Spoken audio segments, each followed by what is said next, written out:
पिता परमेश्वर, धन्यवाद देते सुंदर समय के लिए, आपके वचन के लिए। आपके वचन का आदर करते हैं पिता। पिता, आपने आपके वचन को भेजा और ये पूरी सृष्टि का रचना हुआ पिता। आपने वचन को भेजा और हमें चंगाई बख्श दिया। आपके वचन को भेजा और वो अनुग्रह से, महिमा से, अनुग्रह से और सच्चाई से परिपूर्ण होकर और उसके परिपूर्णता से हमें सब कुछ मिला है पिता। वही परिपूर्णता से हमें सब कुछ मिला। वचन ही हमारे जीवन का आधार है, वचन ही हमारे लिए सब कुछ है। धन्यवाद आपके वचन के लिए। आपको आदर, गौरव और महिमा मिले, यीशु मसीह के नाम में मांगते हैं, आमीन। शब्द बहुत ही पावरफुल है। परफेक्ट। शब्द जो है बहुत ही सामर्थ है शब्दों में। एक बार एक राजा था, उसको ड्रीम आया, सपना आया कि उसके सारे दांत टूट गए सिवाय एक ही दांत बचा हुआ था। ठीक है, तो उसको सपना आया, तो वो उठ गया और वो बहुत ही परेशान था वो सपने से। तो उसने किसी को अनुवाद करने के लिए बुलाया कि यह सपने का मतलब क्या है। तो पहला वाला आया और पहले वाले ने अनुवाद किया, हे राजा सुन, तेरे सारे जो करीब के लोग हैं वो जल्दी मर जाएंगे और तू आखिरी बचेगा। क्या बोले?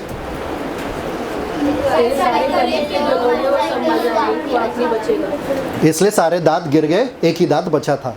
राजा को गुस्सा आया और राजा ने तुरंत उसके ऊपर क्रोध करके उन्होंने उसको दंड दे दिया।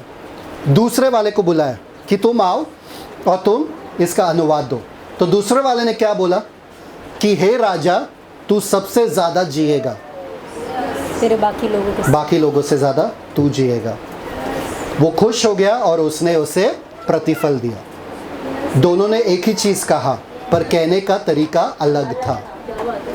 समझ में आया कि नहीं आया? तो शब्दों में उतना सामर्थ्य है कि आप एक ही चीज़ अगर आप कहना चाहते हो, आप कैसे कहते हो बहुत ही मायने रखते हैं। जिनका दिमाग अभी भी खुला नहीं है, बाद में सिस्टर लोगों से पूछो कि पास्टर ने क्या बोला था, मुझे अभी भी समझ में आया कौन सा दांत गिरा और कहाँ का गिरा। ठीक है, होशाया, चेहरा देखना चाहिए सबका, बोल रहे कि अब कुछ आएगा। होशाया 14:8। हम आज आत्मा के फल के ऊपर सीखने वाले। क्या सीखने वाले? सब लोग हैं? आत्मा के फल के ऊपर सीखने वाले। ओके, होशाया 14:8 खोलने की जरूरत नहीं है, 14:8 में लिखा है, परमेश्वर कहते हैं कि तुम्हारा जो फल है वो मुझसे आता है। तुम्हारा फल क्या है? मुझसे आता है। अगर हम परमेश्वर से जुड़े हुए नहीं हैं, हमारा जीवन में कोई फल रहेगा ही नहीं। यहाँ पर हम जो फल के बारे में सीखने वाले हैं वो गलातियों का 5वां अध्याय 22 वचन में पढ़ो। 22 और 23। गलातियों उसका 5वां अध्याय, उसका 22 और 23 वचन। पर आत्मा का फल प्रेम, आनंद, मेल, धीरज और कृपा, भलाई, विश्वास, नम्रता और संयम है। ऐसे ऐसे कामों के विरोध में कोई भी व्यवस्था नहीं। परफेक्ट। वहाँ पर क्या लिखा है? आत्मा का फल, मतलब आत्मा के साथ चलते चलते जब आपका रिश्ता आत्मा के साथ है, आपको पता है जितनों ने यीशु मसीह को ग्रहण किया उन्होंने पवित्र आत्मा को पा लिया। जैसे पवित्र आत्मा अंदर आते हैं, पवित्र आत्मा और आपका आत्मा जो है एक हो जाते हैं। क्या होते हैं? एक हो जाते हैं। कहाँ पर लिखा है? Read it, 1 Corinthians 6:17। पहला कुरिन्थियों उसका 6वां अध्याय, उसका 17 वचन। और जो प्रभु की संगति में रहता है वह उसके साथ एक आत्मा हो जाता है। परफेक्ट। सबको पता है कि हम एक आत्मा है। पवित्र आत्मा और मेरा आत्मा एक हो चुका है। ठीक है, पर इसके पहले आत्मा के फलों के बारे में या आत्मा के फल के बारे में सीखने से पहले हमें यह देखना है कि शरीर के काम क्या है। ठीक है, तो गलातियों का 5 अध्याय 19 से लेकर 21 वचन पढ़ो। गलातियों 5वां अध्याय 19वां वचन, 19 से लेकर 21। शरीर के काम तो प्रकट हैं, अर्थात व्यभिचार, गंदे काम, लूचपन, मूर्ति पूजा, टोना, बैर, झगड़ा, ईर्ष्या, क्रोध, विरोध, फूट, विधर्म, डाह, मतवालापन, लीला क्रीड़ा और इनके जैसे और काम हैं। इनके विषय में मैं तुमको पहले से कह देता हूँ, जैसा पहले कह भी चुका हूँ, कि ऐसे ऐसे काम करने वाले परमेश्वर के राज्य के वारिस न होंगे। समझ में आया आपको? अगर ये सब चीजें आपके जिंदगी में है, बाइबल साफ साफ कहता है कि आप परमेश्वर के राज्य के वारिस नहीं होंगे। यहाँ पर कुछ है जो आपकी जिंदगी में है? वापस से लिस्ट पढ़ो। सबसे पहले क्या था?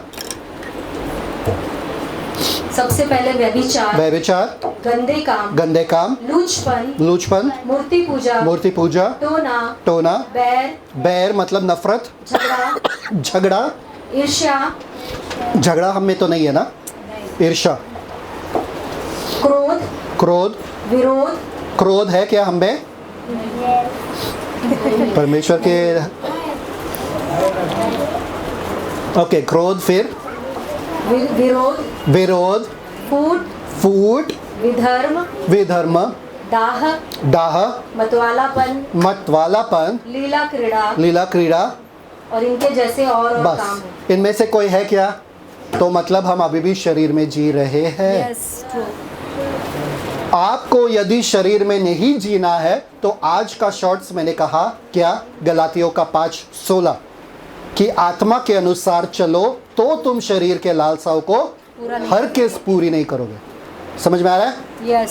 सब लोग हैं? Yes. चलो, ये दिख रहा है, बोर्ड दिख रहा है, बोर्ड दिख रहा है। सपोज ये हम है, ठीक है,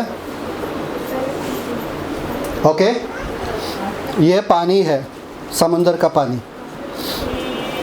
आराम से चल सकते क्या?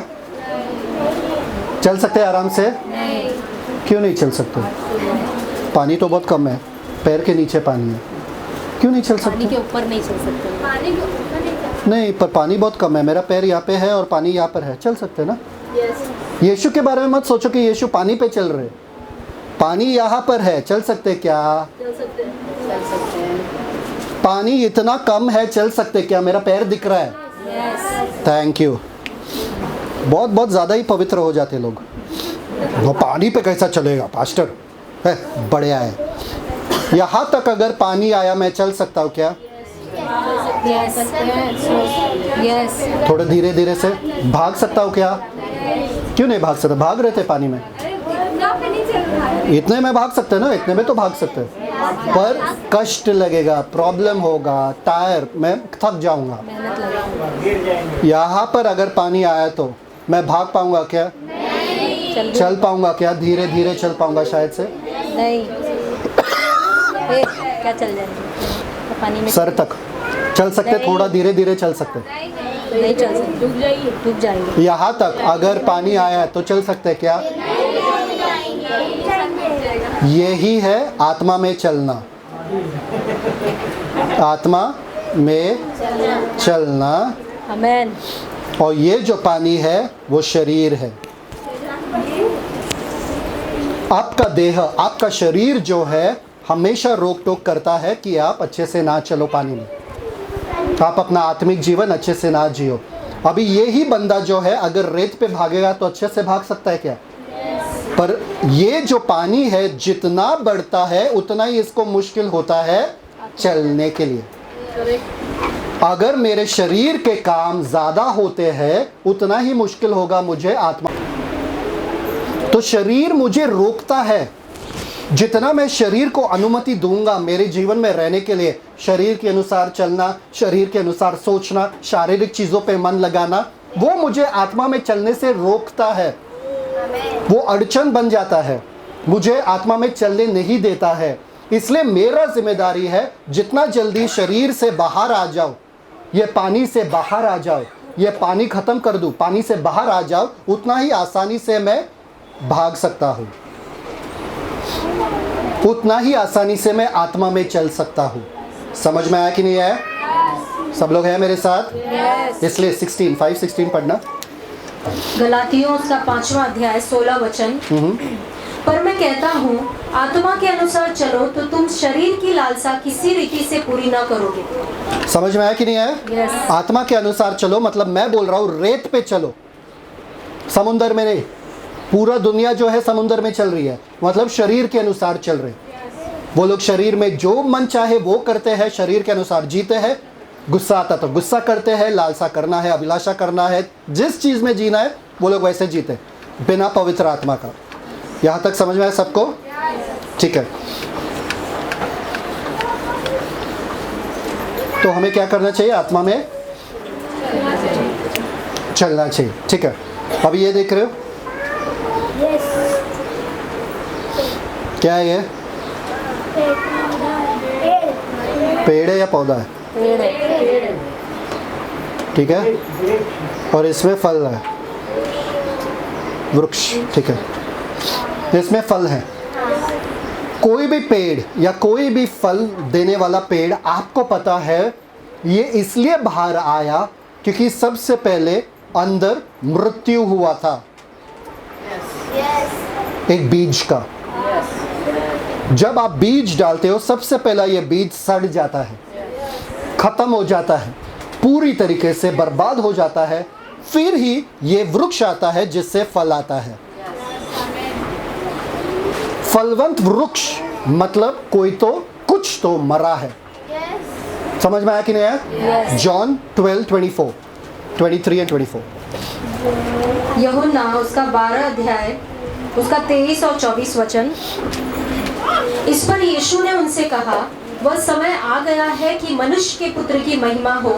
मैं तुमसे सच सच कहता हूँ कि जब तक गेहूं का दाना भूमि में पड़कर मर नहीं जाता, जब तक, सब लोग बोलो, जब तक गेहूं का दाना मर नहीं जाता, आगे वह अकेला रहता है, परंतु जब मर जाता है तो बहुत फल लाता है। परंतु जब मर जाता है तो बहुत फल लाता है।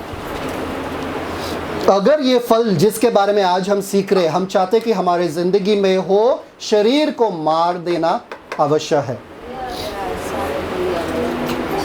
शरीर को मार देना, आत्महत्या करे क्या? हाँ, आत्मिक रीति से आत्महत्या करना, अपने शरीर को खत्म कर देना है।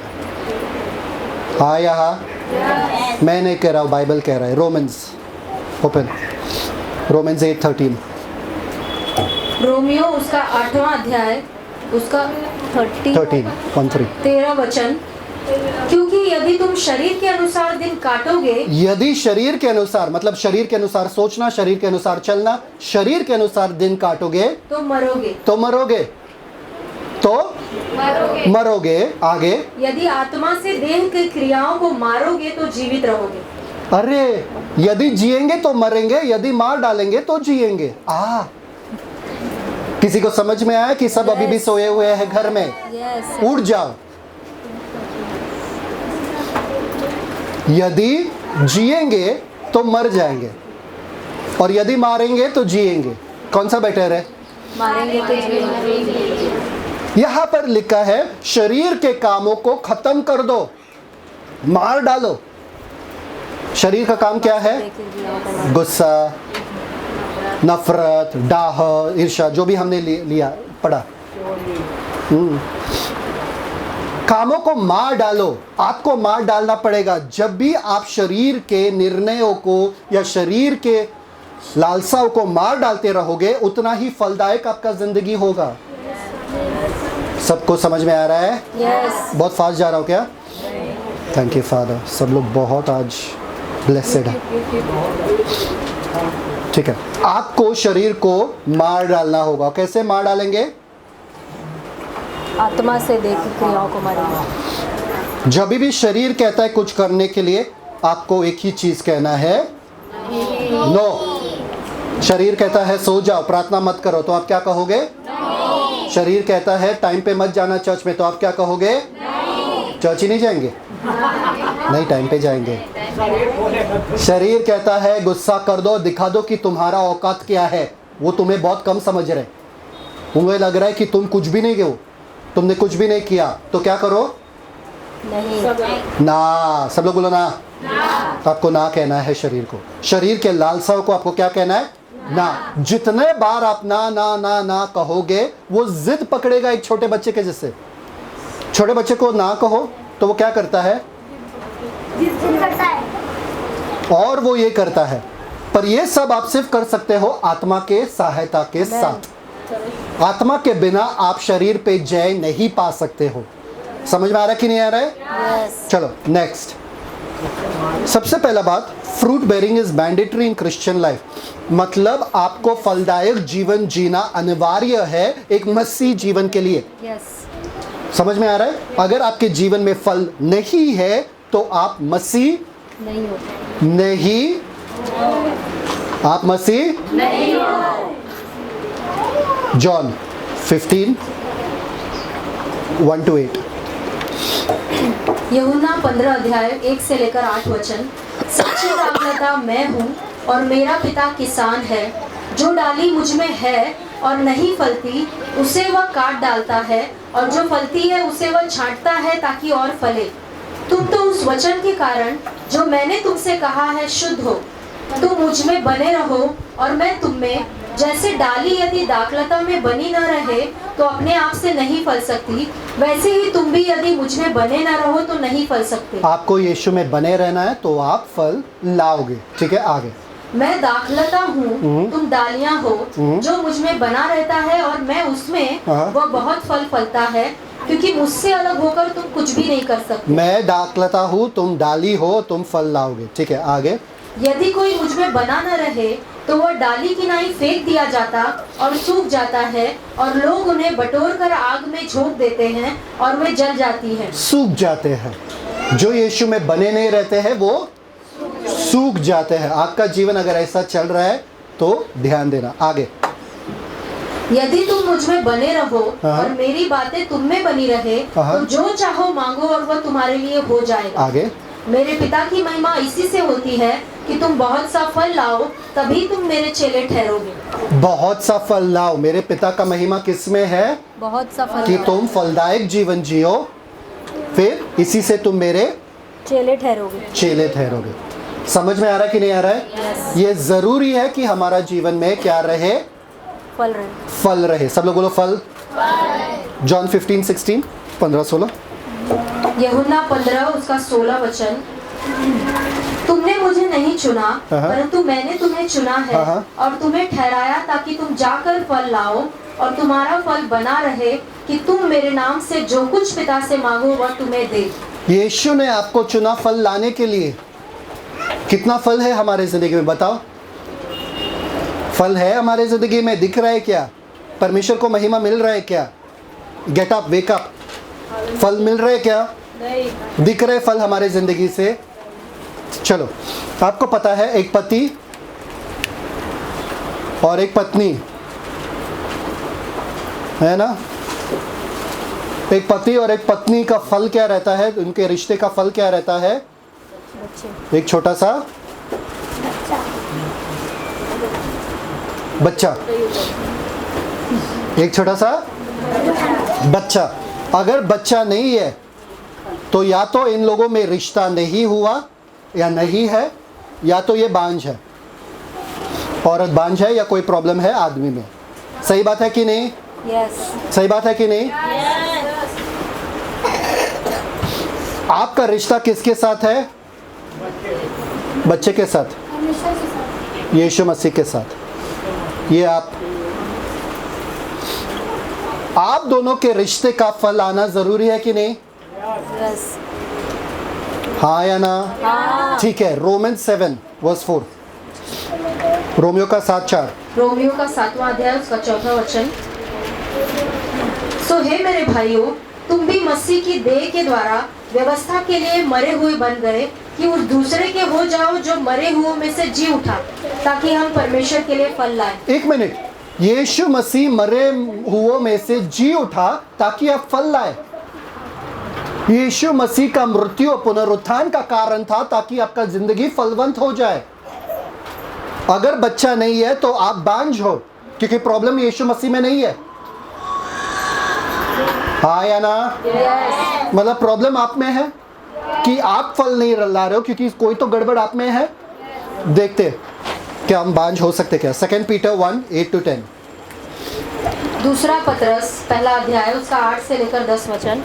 क्योंकि यदि ये बातें तुम में वर्तमान रहे और बढ़ती जाए तो तुम्हें हमारे प्रभु यीशु मसीह के पहचानने में निकम्मे और निष्फल न होने देगी। निकम्मे और निष्फल ना होने देना। आगे।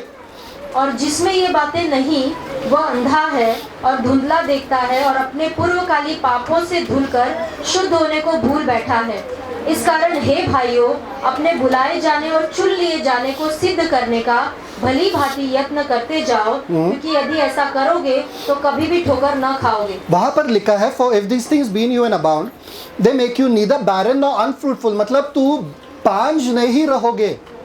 Amen. Yes. Amen. आप बांझ रह नहीं सकते हो, क्योंकि वहां पर लिखा है यीशु मसीह के ज्ञान में, ज्ञान का शब्द है वहां पर एपिग्नोसिस। एपिग्नोसिस का मतलब रिश्ता।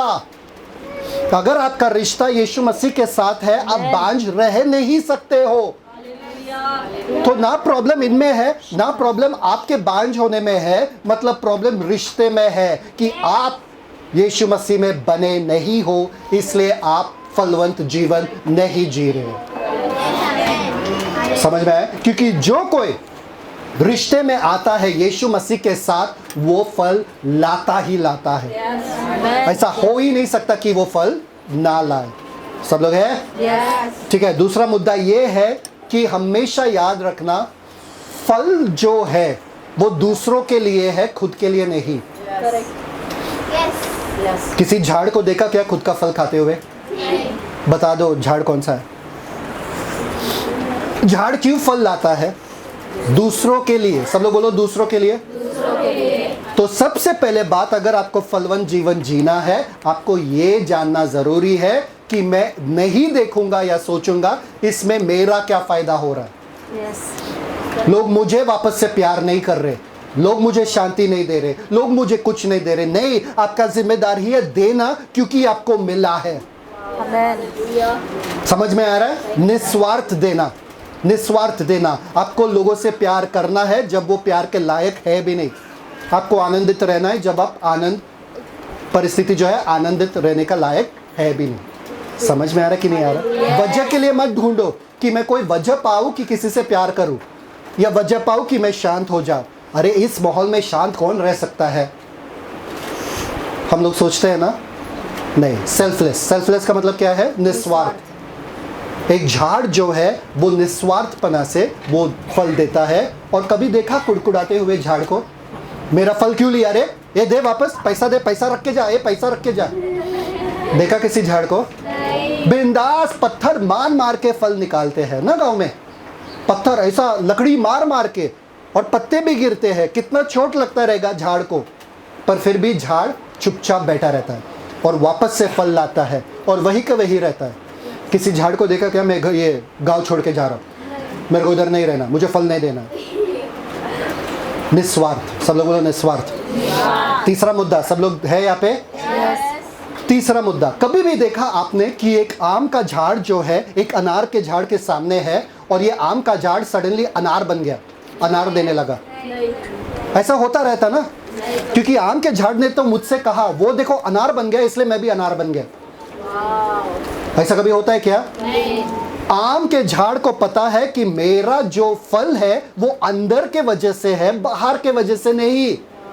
Amen. कोई अगर मुझे गुस्सा दिला रहा है, इसका मतलब ये नहीं कि मैं चिढ़ जाऊं, मैं गुस्सा करूं। समझ में आ रहा है? सामने वाले का बर्ताव कैसे भी हो, मेरा शक्ति अंदर से आ रहा है। मैं यीशु हूं, यीशु का बीज हूं, तो मैं यीशु ही उत्पन्न करूंगा। समझ में आ रहा है कि नहीं आ रहा है? Yes. मैं अनार क्यों बन जाऊं? मैं गुस्सा क्यों करूं? उसने चिल्लाया तो मैंने भी चिल्लाया, उसने झगड़ा किया पहले तो मैंने भी झगड़ा किया। Thank you father. किसी को समझ में आ रहा है? Yes. ठीक है। अगर आप में फल नहीं है, आप यीशु के कभी थे ही नहीं। अगर आप में फल नहीं है तो आप कभी यीशु के थे ही नहीं। क्योंकि अगर वो झाड़, मैंने आम का बीज डाल दिया और अनार आने लगा, ऐसा हो सकता है क्या? हो सकता है क्या? कौन सा फल आएगा? आम का ही। तो अगर मुझे आम दिख रहा है, मुझे मालूम है बाहर आम है क्योंकि अंदर आम है। Amen. अगर बाहर अनार है तो अंदर अनार है। तो अगर मैं यीशु से जुड़ा हूं तो मेरे द्वारा यीशु दिखना चाहिए। Amen. Wow. अगर यीशु नहीं दिख रहा है, मतलब मैं जुड़ा नहीं हूं यीशु से, Yes. Amen. मैं कहीं और से मैं कहीं और जुड़ा हूं। समझ में आ रहा है कि नहीं आ रहा है? तो यीशु दिखना चाहिए हमारे द्वारा। 1 जॉन 2:9 मैंने कह रहा हूं बाइबल। पहला यूहन्ना उसका 2 अध्याय उसका 9वां वचन। जो कोई ये कहता है हाँ। कि मैं ज्योति में हूँ और अपने भाई से बैर रखता है, वो अब तक अंधकार ही में है। जो कोई अपने भाई से नफरत, यहाँ पे कोई है जो नफरत करता है? हाथ मत उठाओ, सब लोग करते हैं किसी ना किसी से। नहीं पास्टर, हम नफरत नहीं करते, हम सिर्फ उनसे बात नहीं करते, बस उनका चेहरा नहीं देखना चाहते और उनका फोन नहीं उठाते बस, पर नफरत नहीं करते हैं। वो भी नफरत ही है, हाँ या ना? यस तो आप अभी भी अंधकार में हो, मतलब शैतान के राज्य में आप अभी भी। हो ये दर्शाता है आपके नफरत करने से। यस तो जब भी नफरत आपके दिल में आता है, तुरंत उसे निकालो, बोलो मैं अंधकार का नहीं हूं, मैं ज्योति का हूं, यस आमेन और मुझ में नफरत रह नहीं सकता है, मुझ में सिर्फ प्यार रहता है। समझ में आया? Yes. तो मैं किसी से नफरत, नहीं कर सकता। अगर उन्होंने थप्पड़ मारा तो क्या पास्टर, उसके बाद दूसरे गाल पे, उनके दूसरे गाल पे थप्पड़ हम मारेंगे। आगे रीड 1 जॉन 3:10। साफ साफ है बाइबल इस पे। अगर आप फल नहीं ला रहे हो, आप यीशु के कभी थे ही नहीं। पहला यूहन्ना 3 अध्याय 10वां वचन। हाँ। इसी से परमेश्वर की संतान और शैतान की संतान जाने जाते हैं। शैतान के संतान और परमेश्वर के संतान जानना चाहते हो? आपके बीच में कौन है? एक दूसरे को देखो, पूछो तुम शैतान के संतान हो कि परमेश्वर के? पढ़ो।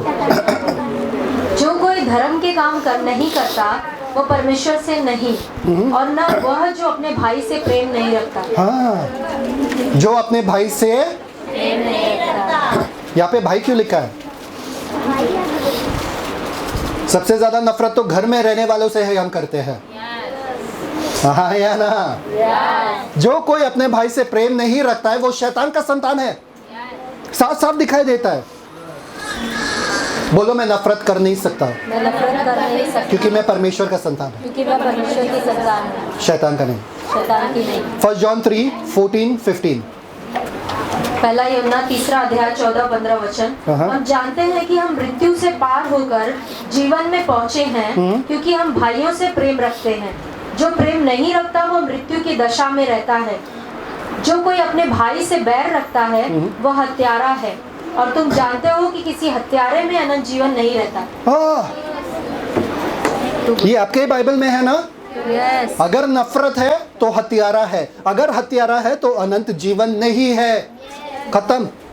यीशु के थे ही नहीं कभी, क्योंकि जैसे यीशु मसीह आते आपके जिंदगी में, सबसे पहले नफरत को निकाल देते हैं, प्यार से आपके दिल को भर देते हैं। आमेन। आप किसी से नफरत कर ही नहीं सकते हो, भले उन्होंने क्या किया आपके साथ। Yes true. आपको पता है ना ग्लैडिस स्टेन्स का वो कहानी, जो उनके पति और 2 बच्चों को जला दिया था जीप में? गुजरात में था या उड़ीसा में था? उड़ीसा में था। उनके बच्चों को, ऑस्ट्रेलिया से थे ना वो?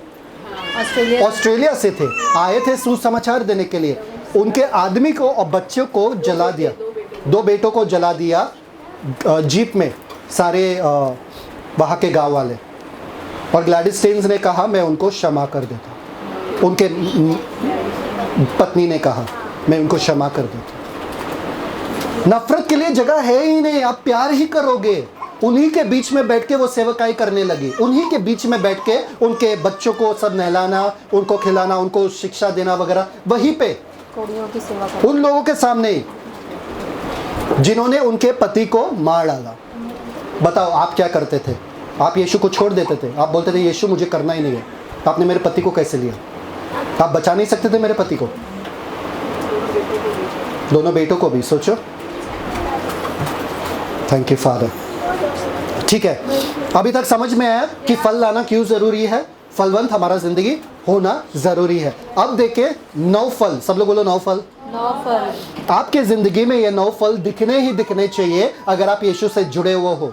अगर आप यीशु से जुड़े हुए नहीं हो तो ये फल नहीं दिखेंगे। ये फल लाने का कोशिश आपको नहीं करना है, अरे मुझे प्यार करना पड़ेगा, मैं कोशिश करता हूँ प्यार कर, ये सब नहीं होता है। अगर एक डाली यीशु से जुड़ा हुआ है वो फल लाएगा। आपको कोशिश नहीं करना है किसी से प्यार करने के लिए, ऑटोमेटिकली आप प्यार करोगे। नफरत आ ही नहीं सकता है किसी के लिए भी। समझ में आ रहा है? यस। सबसे पहला फल देखेंगे कौन सा है? प्रेम, फिर फिर फिर फिर फिर फिर फिर आत्मा संयम, आत्म प्रभ प्रेम, प्रेम दूसरा, आनंद, आनंद तीसरा, शांति इंग्लिश, धीरज, कृपा, भलाई, विश्वास,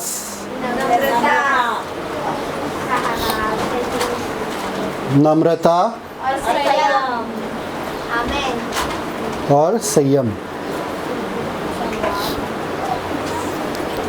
सबको मिला 9 फल? ये 9 फल आपकी जिंदगी में होना ही होना चाहिए आसानी से। शरीर के काम, शरीर के जो है वो काम है, समझ में आया कि नहीं है? ये काम नहीं है, ये वो जिंदगी है जो आपके द्वारा बहता है, यीशु मसीह का जिंदगी, जैसे आप आत्मा में चलते रहते हो। ठीक है, शरीर के जो काम है वो आप चुन सकते हो। शायद से कुछ लोग गुस्सा ज़्यादा करते, कुछ लोग दाह ज़्यादा करते, कुछ लोग 1 2 3 ज़्यादा करते, सबके सब तो नहीं, पर ये सब के सब आपकी ज़िंदगी में होना ज़रूरी है। आप इसमें से चुन नहीं सकते हो, नहीं मुझे ये फल चाहिए, ये वाला नहीं, मुझे वो वाला फल चाहिए, वो वाला नहीं। आज मैं आनंदित रहूँगा, प्रेम मुझ में आज नहीं है, मुझे प्रेम करना नहीं है आज, ऐसा चलेगा क्या? सब के सब 24/7 हर क्षण हर पल आपके ज़िंदगी में ऑपरेट करना चाहिए, चलते रहना चाहिए। समझ में आया? ये आपका चरित्र है, ये एक मसीह का चरित्र है जो यीशु से जुड़ा हुआ है। आज हम इसके बारे में सीखने वाले हैं। कितने जनों को लगता है कि अगर मैं अपने बच्चों को डांटूं तो मैं प्रेम दिखा रहा हूं उनको? माँ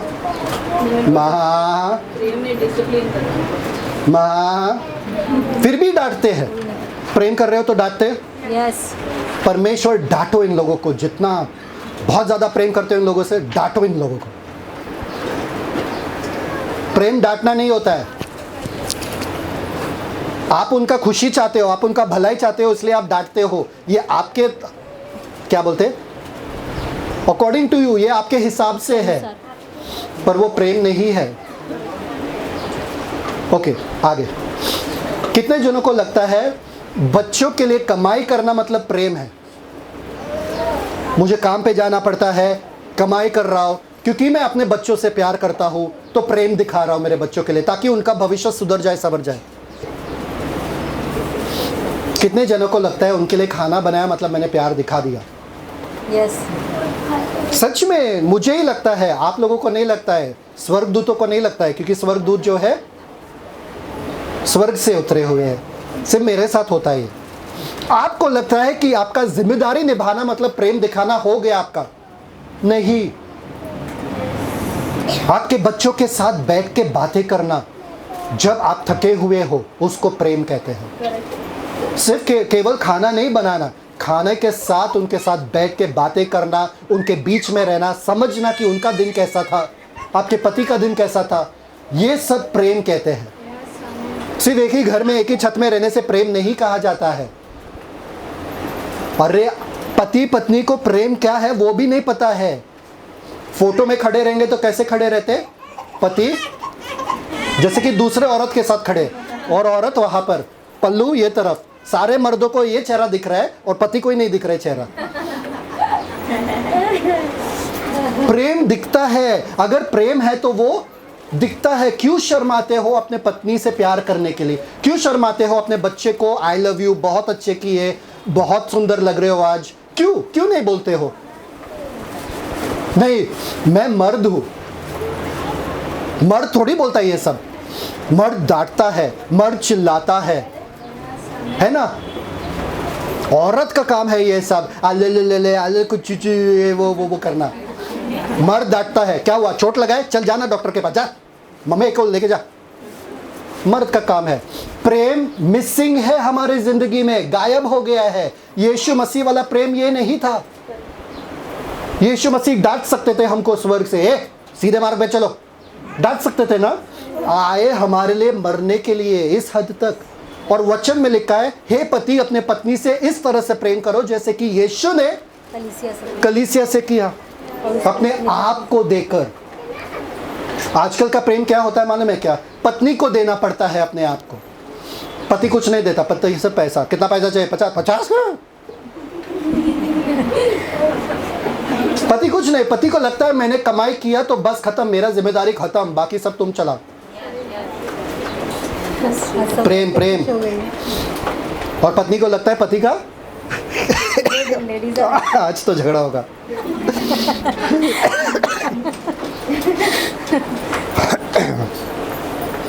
पत्नी को लगता है क्या कि पति कमाई कर रहे, बस उससे ज्यादा क्या कर रहे, पूरा घर तो मुझे संभालना पड़ रहा है, ये बच्चों को मुझे संभालना पड़ रहा है। थोड़ा एक बार तो बैठ के घर पे देखो क्या क्या संभालना पड़ता है, फिर तुमको पता चलेगा। उसके ऊपर से औरतों का कुछ अलग ही। आप प्रेम जब करते हो ना किसी से, अपने बारे में कभी नहीं सोचोगे और कभी नहीं बोलोगे कि मैंने ये किया, मैंने वो किया, कभी नहीं जताओगे। ये ऐसा प्रेम है। परमेश्वर ने तब हमसे प्रेम किया जब हम उस प्रेम के लायक नहीं थे। ये ऐसा प्रेम है जिसे कहते हैं अगापे प्रेम। आपके पति शायद से थैंक यू नहीं बोलेंगे, आपके पत्नी, आपके बच्चे थैंक यू नहीं बोलेंगे, आपका वाह नहीं करेंगे, नहीं बोलेंगे कि भिंडी बहुत अच्छा है, चपाती बहुत अच्छा है, पर करते जाओ करते जाओ करते जाओ, क्योंकि आप उनसे प्रेम करते हो। ये मत सोचो कि मुझे क्या मिल रहा है, मुझे कुछ नहीं मिल रहा है, जा आज से मैं जला हुआ रोटी बनाऊंगा, खाने दो ये, फिर पता चलेगा इनको। क्यों?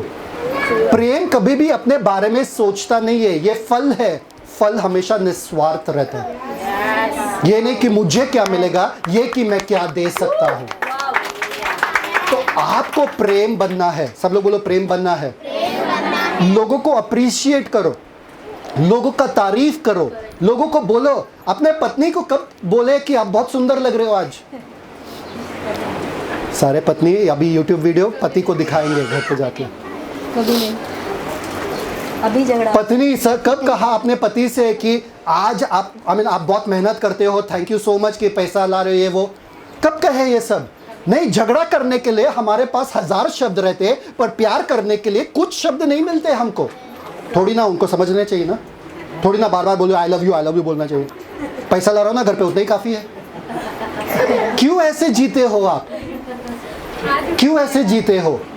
अपने बच्चों को जब भी वो लोग स्कूल से आए उनको गले लगो, उनको गले लगाओ और फिर बाद में बोलो आई लव यू। उनको बोलो आई लव यू। आप बहुत होशियार हो, आप बहुत ये हो, बड़े बड़े शब्द यूज करो। ये मत सोचो अरे मार्क्स गंदे। परफेक्ट। कितने जनों को मालूम है ये प्रेम है? अगर ये आपके जिंदगी में प्रेम नहीं है तो आप मसीह में बने नहीं हो। सब लोग हैं? जॉन 13:34-35। एक मिनट। जॉन 13:34-35। यूहन्ना, एक मिनट, मैं आपको सिर्फ इसके ऊपर ओवरव्यू दे रहा हूं, मैं गहराई में नहीं जा रहा हूं। अगर परमेश्वर ने समय दिया कभी तो हर एक मुद्दे पे गहराई से जाएंगे, पर आज सिर्फ ओवरव्यू है, ठीक है? फटफट जाएंगे इसमें। यूहन्ना 13 उसका 34 और 35 वचन। मैं तुम्हें एक नई आज्ञा देता हूँ कि एक दूसरे से प्रेम रखो। जैसा मैंने तुमसे प्रेम रखा है वैसा ही तुम भी एक दूसरे से प्रेम रखो। जैसे मैंने रखा है तुमसे प्रेम। यीशु मसीह ने कब आपको डांटा पिछले बार? प्रेम दिखाने का जरिया है ना, आपको सीधा करने का जरिया है ना। अगर डांटे नहीं और यीशु मसीह का प्रेम ही काफी था आपको सही राह पे लाने के लिए, तो आपको नहीं लगता कि आप दूसरों को अगर प्रेम दिखाओगे तो वो सही राह पे आएंगे? आपके बच्चों को प्रेम दिखाओगे तो वो सही राह पे आएंगे? डांटना जरूरी है। जितना आप डांटोगे लोगों को उतना ही वो जिद्दी बनेंगे।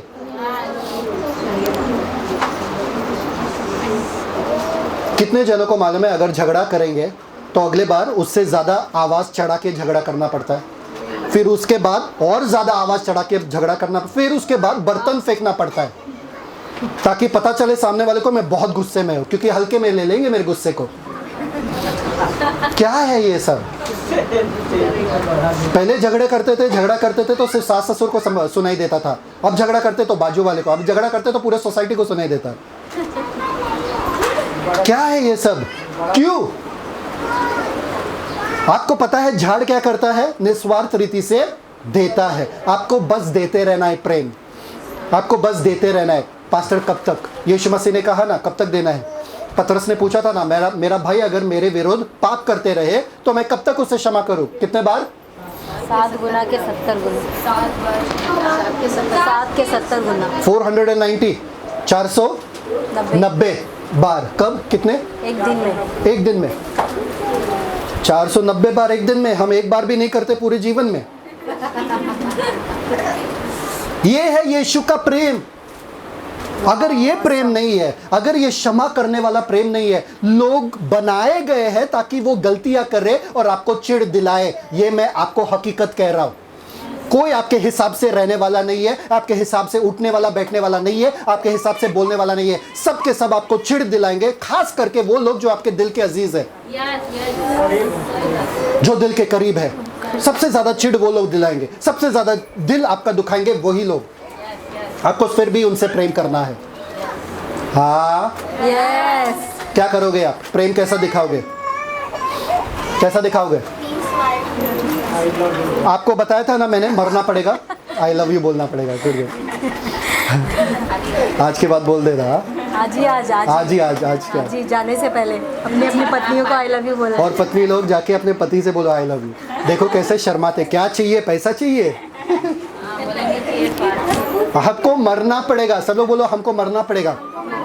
मतलब इसमें से मुझे शायद से कुछ नहीं मिलेगा, पर मैं प्रेम करता रहूंगा।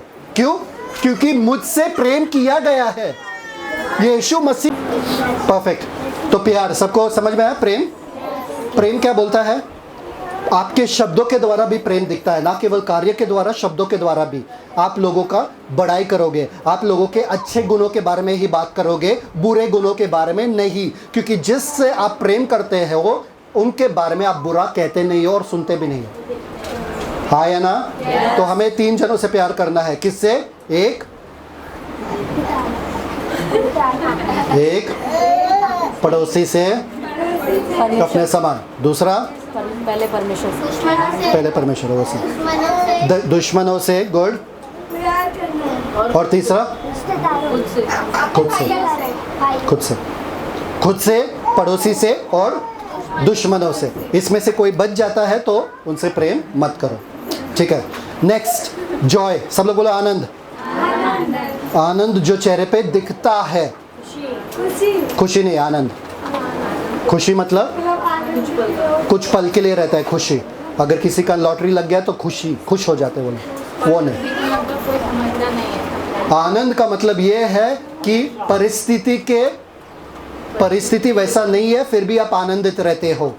समझ में आया कि नहीं आया? सब लोग दुखी है उस परिस्थिति में, पर आप आनंदित हो।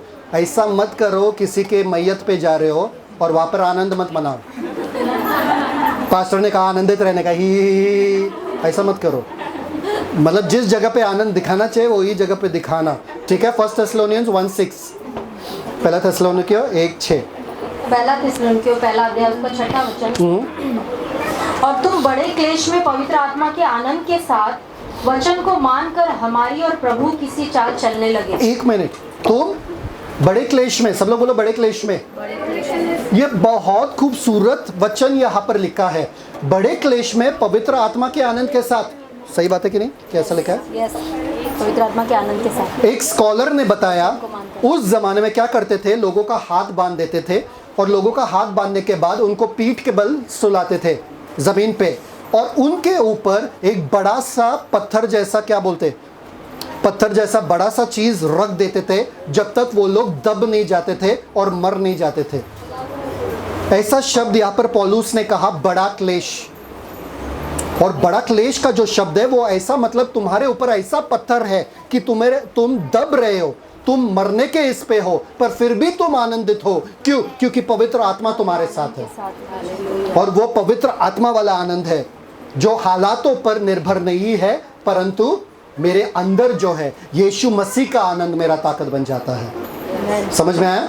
तो परिस्थिति जब एकदम खराब हो जाता है, हम क्या करते? सबसे पहले कुड़कुड़ाते हैं, हम परमेश्वर से झगड़ा करते, लोगों से झगड़ा करते। क्या फ़ायदा यीशु मसीह में आके, क्या फ़ायदा प्रार्थना करके, क्या फ़ायदा इसका चर्च जाके, उसका ये वो, तुरंत। और हम आनंदित होना छोड़ देते हैं। आनंदित रहना आपको सदा सदा रहना है। चाहे परिस्थिति अच्छे हो या बुरे हो। Yes, amen. लोगों के चेहरे पे दिखता है जब वो लोग आनंदित रहते हैं, हाँ या ना? Yes. अभी मैंने बोला प्रीचिंग खत्म हो गया और समोसा आ गया। देखो लोगों के चेहरे पे, देखो देखो आनंद दिख रहा है, सबके चेहरे पे आनंद दिख रहा है। जो पकड़ने की कोशिश भी कर रहे हैं अपने आनंद को, उनके चेहरे पे भी दिख रहा है, तुरंत दिखता है आनंद। ऐसे आपको सदा रहना है, इससे परमेश्वर को महिमा मिलता है, इससे यीशु के शिष्य करके लोग हमें पहचानते हैं जब हम आनंदित रहते हैं। क्या हुआ? जब हम आनंदित रहते हैं। समझ में आया कि नहीं है? Yes. Next John 15:11। यूहन्ना उसका 15 अध्याय उसका 11 वचन। हाँ मैंने ये बात तुमसे इसलिए कही है कि मेरा आनंद तुम में बना रहे और तुम्हारा आनंद पूरा हो जाए। परफेक्ट। मेरा आनंद तुम में बना रहे और तुम्हारा आनंद पूरा हो जाए। मेरा आनंद यीशु मसीह से आता है, हालातों से और परिस्थिति से नहीं। अगर मैं परिस्थिति को देखूंगा मैं कुड़कुड़ाऊंगा, बहुत गर्मी है, बहुत ठंडी है, अरे पानी नहीं आया, अरे लाइट चला गया, अरे ये अरे वो, बहुत गर्दी है, मैं कुड़कुड़ाता रहूंगा। पर अगर आनंदित हूं तो मेरे मुंह से हमेशा आनंद के शब्द निकलेंगे, धन्यवाद के शब्द निकलेंगे, यीशु मसीह का वचन निकलेगा। सब लोग है? साम 16:11 में क्या लिखा है कि तुम्हारे निकट आनंद की भरपूरी है। तुम्हारे निकट, आनंद की भरपूरी है। सब लोग बोलो तुम्हारे निकट। अगर आप परमेश्वर से जुड़े हुए हो, आप आनंद से भरे हुए हो। Amen. Yes. अगर परमेश्वर से दूर हो तो आप डिप्रेशन में चले जाते हो, या बोलते हैं उदास रहते हो, निराश रहते हो। ऐसे बोलते हैं ये तो क्रिस्ती रहेगा, देखो कितना उदास है ये। आजकल ऐसा हो गया, पवित्र पवित्र पवित्र, मैं प्रार्थना हम प्रार्थना में। लोग डरते हैं आपसे बात करने के लिए। जैसे पापा रहते हैं ना, और पापा कभी भी हंसते नहीं है, वैसे पापा जैसे दादा पापा वैसे रहते हैं ना, जो कभी हंसते नहीं है, उनसे जाके बात भी नहीं कर सकते। छोटा बच्चा भी गया उनके पास तो ऐसे क्रिस्ती लोग बन गए, हंसते ही नहीं है। सब लोग हंसो। आपको पता है शुगर केन, गन्ने का जो रस आपको कैसा मिलता है? गन्ने को निचोड़ के, और जितना निचोड़ोगे उतना ही मीठा रस निकलता है।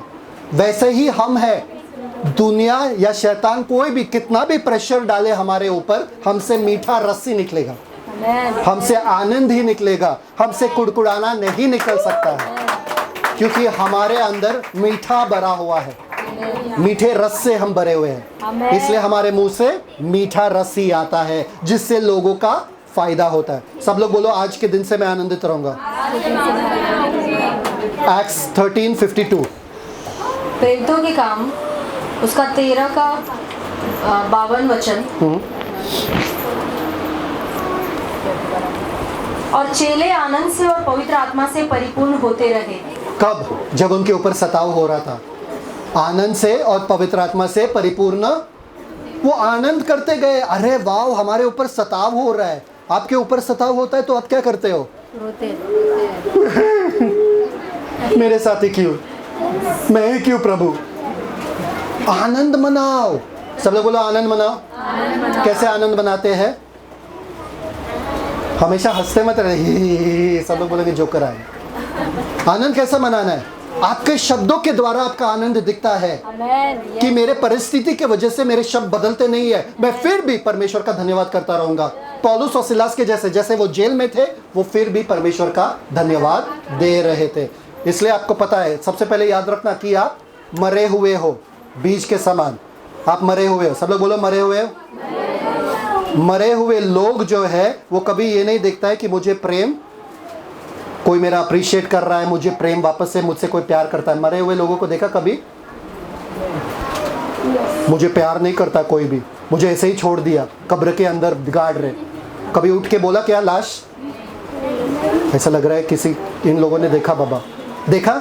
नहीं बोलते ना। तो आप मरे हुए हो तो इसलिए आपको फर्क नहीं पड़ता है आपको वापस से प्रेम मिलता है कि नहीं मिलता है। दूसरे, आप मरे हुए हो इसलिए हालात से फर्क नहीं पड़ता है कि आप आनंदित हो कि नहीं हो। कभी मरे हुए आदमी को डिप्रेशन में देखा क्या? वो टेंशन में, डिप्रेशन में वहाँ पर सोया हुआ है, मुझे अभी गाड़ने वाले, मुझे अभी डालने वाले अंदर। कभी देखा है? उसको फर्क नहीं पड़ता है, आराम से। अगर हंसते हुए मर गया तो हंसते हुए ऐसा चला जाता है वो। समझ में आया कि नहीं आया? तो मैं मरा हुआ हूँ, सब लोग बोलो मैं मरा हुआ हूँ, मसीह मुझ में जिंदा है, इसलिए मसीह के प्रेम से प्रेम करता हूँ मैं, इसलिए मसीह के प्रेम से प्रेम करता हूँ मैं, इसलिए मसीह के प्रेम से प्रेम, मसीह के आनंद से आनंदित रहता हूँ मैं। मसीह के आनंद से आनंदित रहता हूँ। और उसके बाद तीसरा वाला क्या है मुद्दा? शांति। सब लोग बोलो शांति। आमीन। शांति का जो शब्द है इब्रानी में वो है शलोम। सब लोग बोलो शलोम। शलोम का मतलब मालूम है क्या है? शांति इसलिए नहीं कि सारे घर वाले बाहर चले गए, हाँ बस अब शांति मिला, अब सारे लोग चले गए, अब सुकून से बैठ सकते हैं, इसलिए नहीं, ये शांति नहीं। शांति घर वाले को रहते हुए उसको शांति कहते हैं।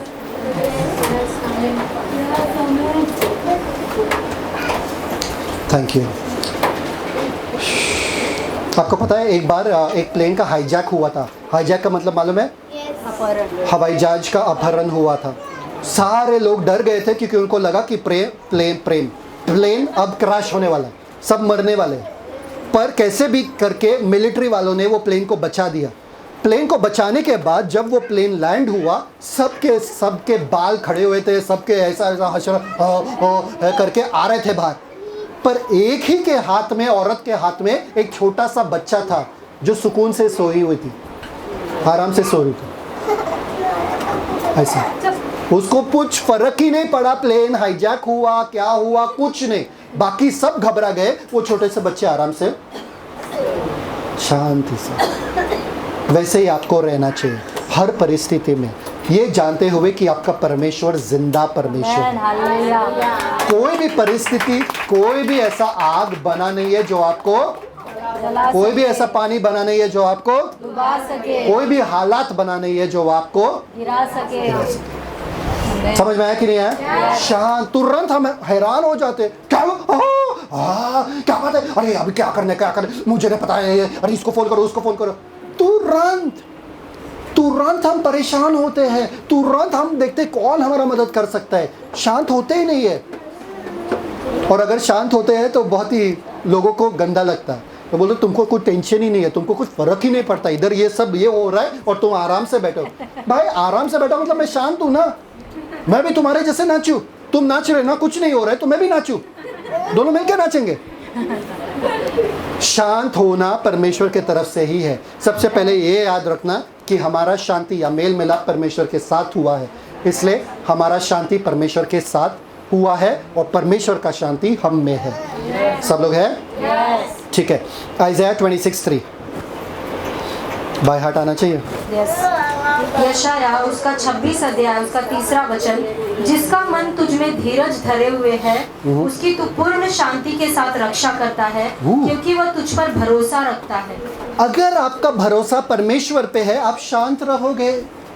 अरे पैसा नहीं है, अरे कल क्या होगा, अरे पैसा क्या करेंगे, कैसा करेंगे, अरे पैसा, आप क्या करोगे? शांत रहोगे, आप सुकून से रहोगे। तो क्या, परमेश्वर का धन्यवाद। बाइबल पढ़ो आराम से, गाना गाओ आराम से, टेंशन मत लो। ज़्यादा से ज़्यादा क्या होगा? बताओ ना। खाना नहीं मिलेगा और क्या? या मर जाओगे? हाँ, नहीं मरोगे, फिर इतना टेंशन क्यों लेते हो? इतना आपका बीपी क्यों बढ़ाते हो? कुछ लोग ऐसे हैं जो मौका ढूंढते हैं अपने बीपी को बढ़ाने के लिए। तुमको पता है, बच्चा आता है बोलता है मम्मी कल किधर नहीं जाने का, क्यों जाने का कल? नहीं बिल्कुल नहीं, तुम्हारा बहुत हो रहा है कल। अरे कल मैं घर पे ही रहने वाला हूं। कुछ लोग चाहते हैं अपना बीपी बढ़ाने का। मम्मी थोड़ा पैसा, अरे नहीं कितना पैसा, बार पैसा दे दो तुम। पूरा सुनने के बाद मम्मी पैसा तुम्हारा गिरा हुआ था, ये लो। कुछ लोग मौका ही ढूंढते अशांत होने के लिए। और वो बात छोड़ो, मोबाइल बजते ही लोग अशांत होते हैं, उठाए भी नहीं। अरे इनका फोन क्यों आया, अभी बीपी बढ़ रहा है, अरे क्या होगा क्यों? अरे उठा के देखो तो सही। मोबाइल उठाने से पहले लोग अशांत होते हैं। पापा का फोन कभी आता है तो अरे पापा मेरा पापा अशांत होते हैं। अरे भाई घर ही जाना है ना, मार ही खाना है तो शांति से जाके मार खाओ ना, क्यों टेंशन लेके मार खा रहे हो? समझ में आया कि नहीं आया? कोई भी ऐसा परिस्थिति नहीं होना चाहिए जो आपको अशांत कर जाए। ओके, आपको कुछ बताना चाहता हूं अभी, बहुत खूबसूरत। मरे हुए लोगों को कभी टेंशन में देखा क्या? चिंता में? भाई कौन सा कपड़ा डाला, ये वाला कपड़ा क्यों डाला, ये वाला कपड़ा निकालो, दूसरा वाला साड़ी, मेरा वो वाला साड़ी लाओ। देखा है क्या कभी लाश बोल रहे हैं ऐसा? हाँ, मेरा लिपस्टिक देखो, ये इस तरह टेढ़ा हो गया मेरा लिपस्टिक, मेरा बाल सीधा करो मेरा बाल। डर जाओगे आप। शांत रहते हैं वो लोग, उनको कुछ फर्क ही नहीं पड़ता है। उनके लाश को अगर उठा लिए और पटका दिए ना तो भी उनको कुछ फर्क नहीं पड़ता है। उठते क्या, लगा मेरे को, क्यों पटका दिया, क्यों पटका दे, नहीं, शांत रहते हैं वो। कोई भी हालत में, परिस्थिति में मरे हुए लोग, मरना पड़ेगा, बोलो मरना पड़ेगा, फिर ही ये सब फल हमारे द्वारा आ सकता है। अभी आपको कुछ बताना चाहता हूँ, प्यार, सब लोग बोलो प्रेम। जॉन 13:34 खोलने की जरूरत नहीं है। जॉन 13:34 में यीशु मसीह ने कहा जैसे मैंने प्रेम किया वैसे तुम प्रेम करो। सही बात है कि नहीं? फिर उसके बाद देखते हैं जॉन 15:11 में, मेरा आनंद मैं तुम्हें दिए जा रहा हूं। फिर हम देखते हैं जॉन 14:27 में कि मेरा शांति मैं तुम्हें दिए जा रहा हूं। मेरा यीशु मसीह वाला शांति हमें मिल चुका है, यीशु मसीह वाला आनंद हमें मिल चुका है, यीशु मसीह वाला प्रेम हमसे किया गया है। मत कहो कि मुश्किल है पास्टर, आपको पता नहीं है कैसे लोग मेरे घर में रहते। एक बार आप आके रहो तो सही, फिर आपको पता चलेगा। ये पति के साथ तो मुझे रहना पड़ता है, आपको क्या? ये बच्चों के साथ मुझे रहना पड़ता है, आपको क्या? नहीं, आपको यीशु मसीह वाला मिला, मतलब सिद्ध प्रेम मिला है, सिद्ध आनंद मिला है और सिद्ध शांति मिला है। Let no one steal your joy, कोई भी आपके आनंद को छीन या चुरा ना ले। हाँ या ना? Next 15:13, Romans 15:13। रोमियो उसका 15 अध्याय उसका 13 वचन। सो परमेश्वर जो आशा का दाता है तुम्हें विश्वास करने में सब प्रकार के आनंद और शांति सब प्रकार के आनंद और शांति से परिपूर्ण करे। आशा करते हुए आपको परिपूर्णता में रहना है, आनंद और शांति का। आगे कि पवित्र आत्मा की सामर्थ से तुम्हारी आशा बढ़ती जाए। पवित्र आत्मा के सामर्थ से, समझ में आ रहा है कि नहीं आ रहा है? परिपूर्णता, हमें परिपूर्णता आनंद मिला है, परिपूर्णता का शांति मिला है। सब लोग शांत है आज? इतना भी शांत मत रहो, कुछ बोलो ताकि मुझे पता चले कि आप सुन रहे हो। ठीक है, अगले वाला जो है वो हमारे पास में से बहुत कम लोगों के पास है, जिससे कहते हैं क्या है? धीरज। सब लोग बोलो धीरज। कितने जनों के पास धीरज है? यहाँ पर हाथ उठाओ और बोलो कि मेरे पास धीरज है। कोई मुझे कितना भी चिढ़ दिलाए मैं चिढ़ता नहीं हूँ।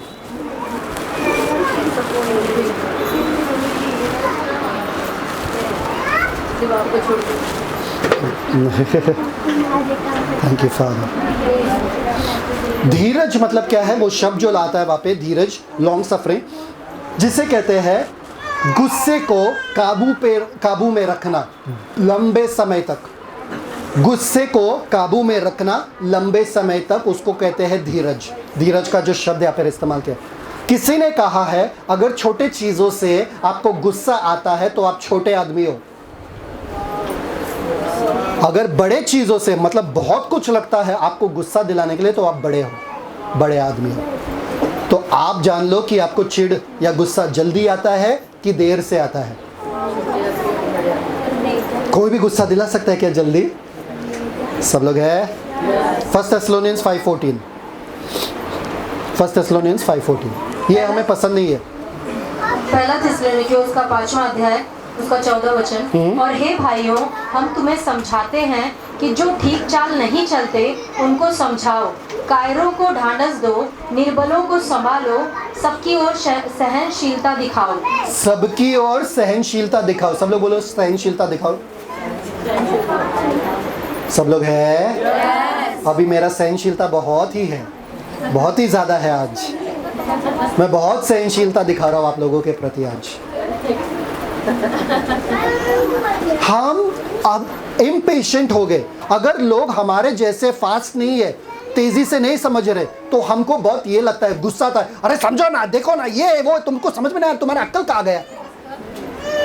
हम रुक नहीं सकते, हमें वो ये नहीं है। सबसे ज्यादा तो ये होता है जब आप अपने मम्मी या डैडी को कुछ मोबाइल पे सिखाने की कोशिश करते हो, तब भी बच्चों का सहनशीलता चला जाता है दरवाजे से बाहर। मम्मी कितने बार तुमको समझाया, पापा कितने बार समझाया, मोबाइल का ये बटन दबाने का, वो बटन नहीं, वो वाला नहीं, वो वाला नहीं। बूढ़े लोगों के साथ और बच्चों के साथ हमारा सहनशीलता कम रहता है, हाँ या ना?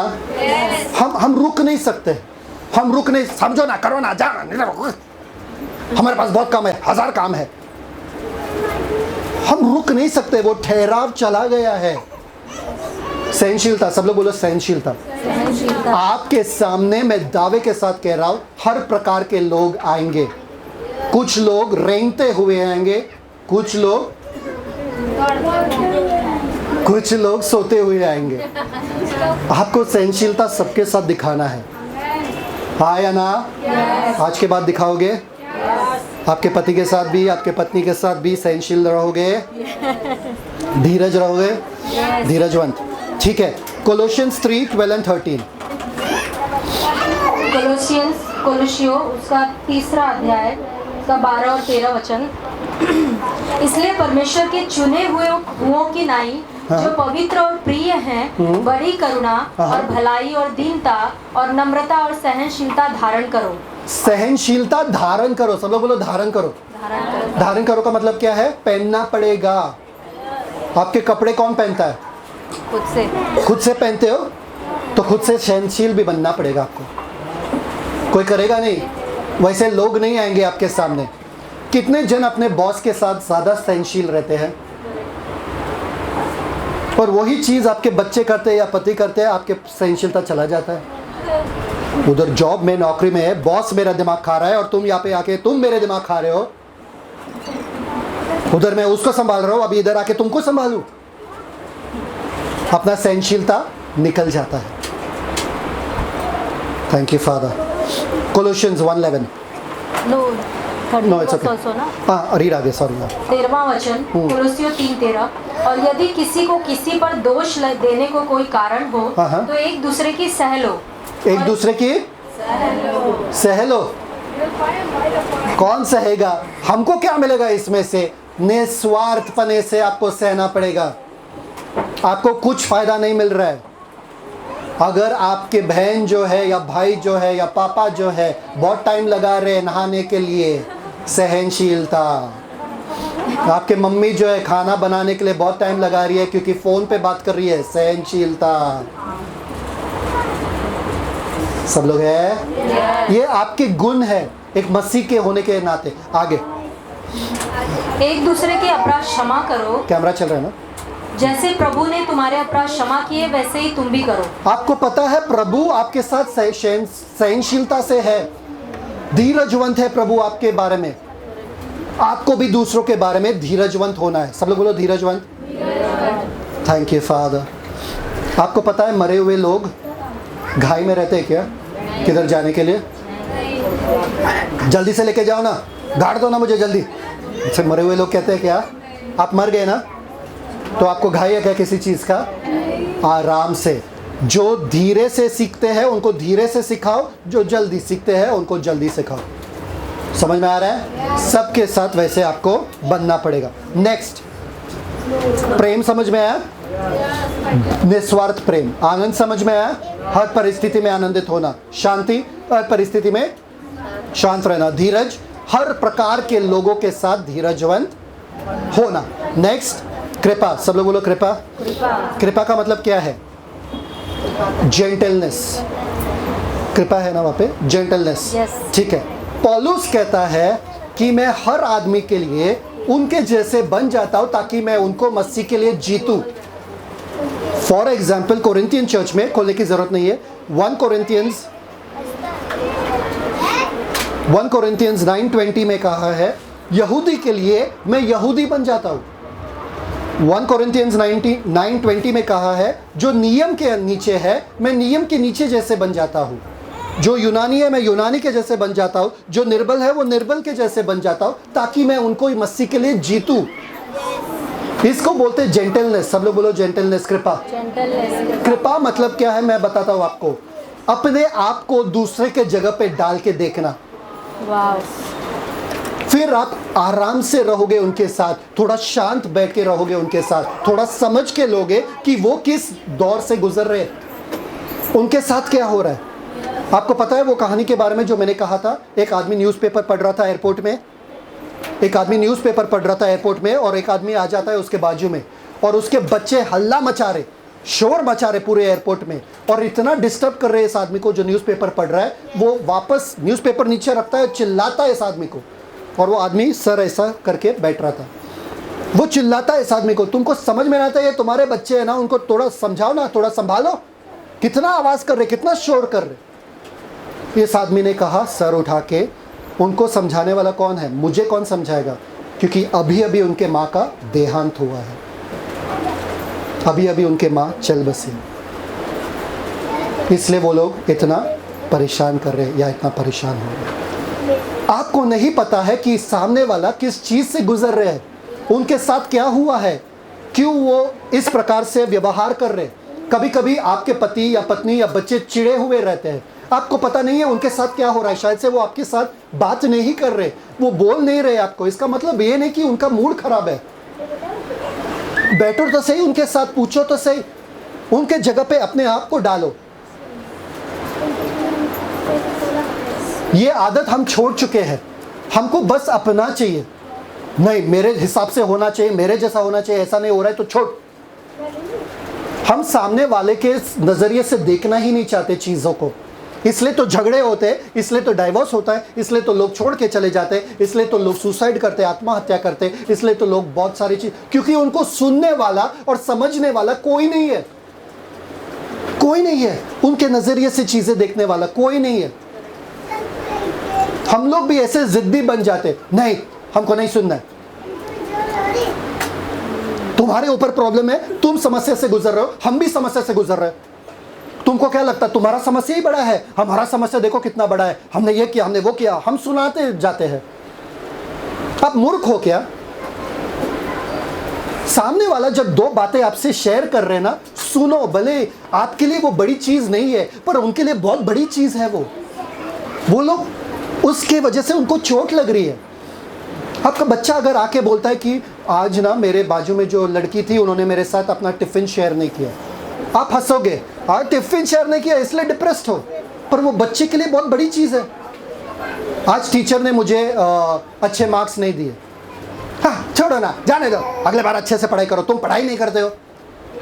अरे पर उनके लिए बहुत बड़ी बात है, उनके नजरिए से देखो।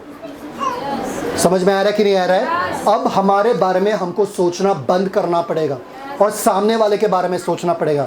आपको पता है यीशु मसीह चाहते थे तो कुछ भी कर सकते थे स्वर्ग से हमारे लिए, पर आए हमारे नजरिए से जाने के लिए, हमारे साथ साथ रहने के लिए, हमारे तरह से रहने के लिए, ताकि वो हम जैसों का वो सांत्वना दे हमें, क्योंकि वो गुजरा है इन्हीं राहों से।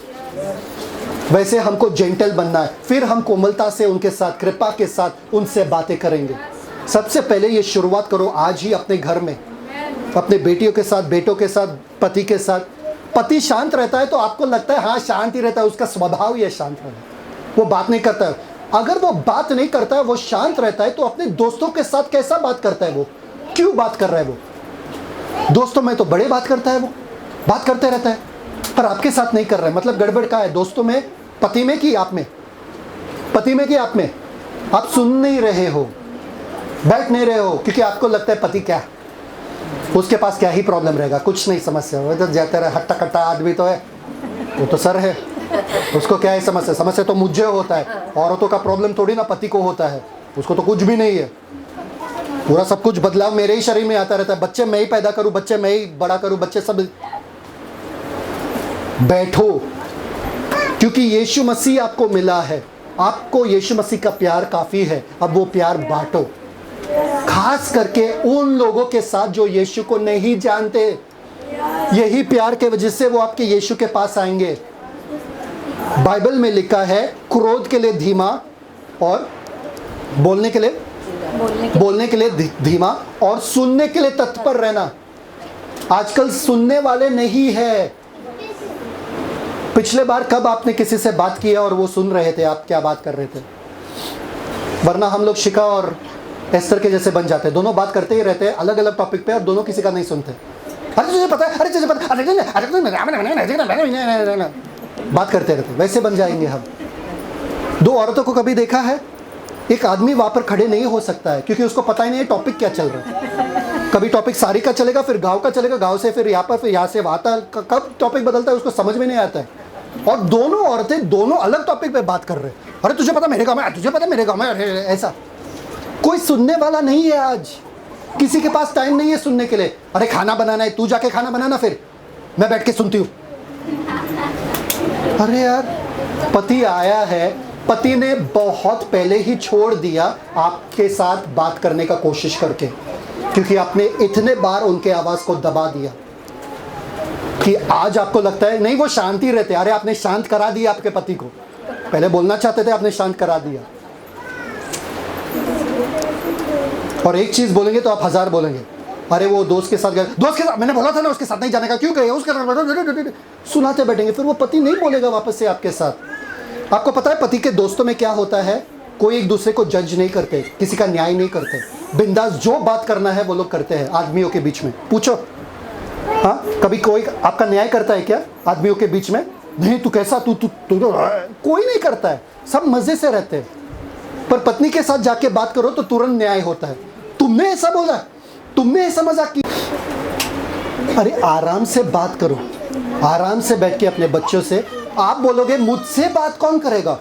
मेरे भी समस्या है भाई, मेरे भी जिंदगी में आफतें हैं, मैं भी किससे बात करूं? पवित्र आत्मा है ना, पवित्र आत्मा गए क्या? चले गए स्वर्ग, है ना आपके साथ? तो आप पवित्र आत्मा से बात करो, पर किसी और के लिए आप पवित्र आत्मा का जगह लो और पवित्र आत्मा को उनके तक पहुंचने दो आपके द्वारा। समझ में आ रहा है कि नहीं आ रहा है? रहो, बनो, सब लोग बोलो, सुनना पड़ेगा। परफेक्ट। और जब हम सुनते भी हैं, हम बात करने के लिए सुनते हैं। हमारे दिमाग में चल रहा है ऑलरेडी, हाँ इसको क्या जवाब दूं, इसको क्या जवाब दूं, इसको क्या जवाब दूं। बात करने के लिए सुनते हैं, हम ध्यान से सुन नहीं रहे। आजकल सुनना कैसा होता है मालूम है क्या? पत्नी बुलाएगी, हाँ मैं खाना बना रहा हूँ, आ जाओ यहाँ पे, खड़े हो जाओ यहाँ पे, और पति बात करे, हाँ हाँ हाँ हाँ हाँ क्या रहा, हाँ हाँ हाँ हाँ हाँ हाँ हाँ मैं सुन रहा हूँ। ऐसा सुनना हो गया हमारा। पति बात करेगा क्या ऐसे? आदमी लोग कैसे सुनते मालूम है क्या? हम लोग जब बात करते हैं ना, एक दूसरे का बात सुनते हैं। हम लोग ऐसे काम करते करते नहीं सुनते, हम जवाब भी देते एक दूसरे को। जब भी आपके दोस्तों में हुआ है ना, दोस्तों में होता है ना, हम ध्यान लगा के सुनते हैं। आप लोगों को आदत सी हो गई है 4 चीज़ें साथ में करने का, हमको नहीं है बाबा। जब हम बात करते हैं हम चाहते हैं कि कोई हमें देखे और सुने, हाँ या ना? जब मैं इनसे भी बात कर रहा हूँ और ये अगर मोबाइल पे काम कर रही है कुछ और मैं इनसे भी बात कर रहा हूँ, मैं बोला सुन रहे हो क्या, देख रहे हो क्या मेरे पास? फिर वो देखती है, फिर मैं बात करता हूँ। समझ में आया कि नहीं आया? कान खुले हैं इसका मतलब ये नहीं कि मेरा आवाज़ अंदर जा रहा है। कान बंद ही नहीं हो सकते किसी का, सिर्फ आंखें बंद हो सकती है। इसलिए तो आदमी लोग नींद में बात करते हैं, रात के समय में सोते वक्त खराटे मारते हैं। मेरी पत्नी जब मैं जागा हुआ तो बात करने नहीं देती है, तो सोते हुए तो बात करने देगी। कान कान, सब लोग बोलो कान, सुनना शुरू करो। और एक चीज मैं आपसे कह रहा हूं लास्ट इसके बारे में। आदमी ना, आपको पता है, हम सबको पता है, औरत जो है बलिदान की नहीं, देवी नहीं, एग्जाम्पल है, उदाहरण है, ठीक है, बहुत बलिदानी है। आदमी जब आपसे बात करते हैं ना, वो 1% भी जो जा रहे ना, जिस चीज से गुजर रहे वो नहीं बताते आपको, क्योंकि वो बता नहीं सकते, उनका वो आदत ही नहीं है बताने का। इसका मतलब ये नहीं कि वो लोग कुछ दुख से नहीं गुजर रहे। कभी पापा को देखे बेटियों को बताने के लिए नहीं जताते वो लोग अपना प्यार। क्यों? माँ जताती रहती है, तुम्हारे लिए मैंने खाना बनाया, 9 महीने पेट में रखा, ये वो, मेरा दूध पिलाया। अरे बाप रे बाप, पापा को कभी देखा सुनते हुए ऐसा बोलते हुए? वो जता नहीं सकते हैं। वो कभी कभार गुस्से में बोल देंगे, पर वो जता नहीं सकते क्या क्या वो कर रहे हैं आपके लिए, वो नहीं बताते हैं। इसलिए ये मत सोचो कि उनका प्यार आपके लिए कम है। बैठो कभी अपने पापा के साथ भी, अगर आप बच्चे भी हो, बैठो अपने पापा के साथ और पूछो पापा को आज आपका दिन कैसा था। भले वो बताए नहीं, पर फिर भी उनको अच्छा लगेगा कि कोई सुनने के लिए तो है। सब लोग हैं? उनको अलग ही मोटिवेशन मिल जाता है। ठीक है, नेक्स्ट कौन सा? प्रेम, आनंद, शांति, धीरज, कृपा, भलाई। सब लोग बोलो भलाई। Romans 15:14, almost and, almost and. Romeo उसका 15 अध्याय 14 उसका 14 वचन। हे मेरे भाइयों, मैं आप भी तुम्हारे विषय में निश्चय जानता हूँ कि तुम भी आप ही भलाई से भरे और ईश्वरीय ज्ञान से भरपूर हो और एक दूसरे को चिता सकते हो। भलाई से भरपूर हो। सब लोग बोलो मैं भलाई से भरपूर हूँ। मेरा परमेश्वर, मेरा पिता भला है, और मैं कौन हूँ फिर? मैं भी भलाई से भरा हुआ हूँ। सब लोग बोलो मैं भलाई से भरा हुआ हूँ। ठीक है, ये जो शब्द भलाई का इस्तेमाल किया गया है वो ही शब्द इस्तेमाल किया गया है यीशु मसीह के बारे में। प्रेरितों के काम 10वां अध्याय 38 वचन में लिखा है कैसे परमेश्वर ने यीशु मसीह, रीड।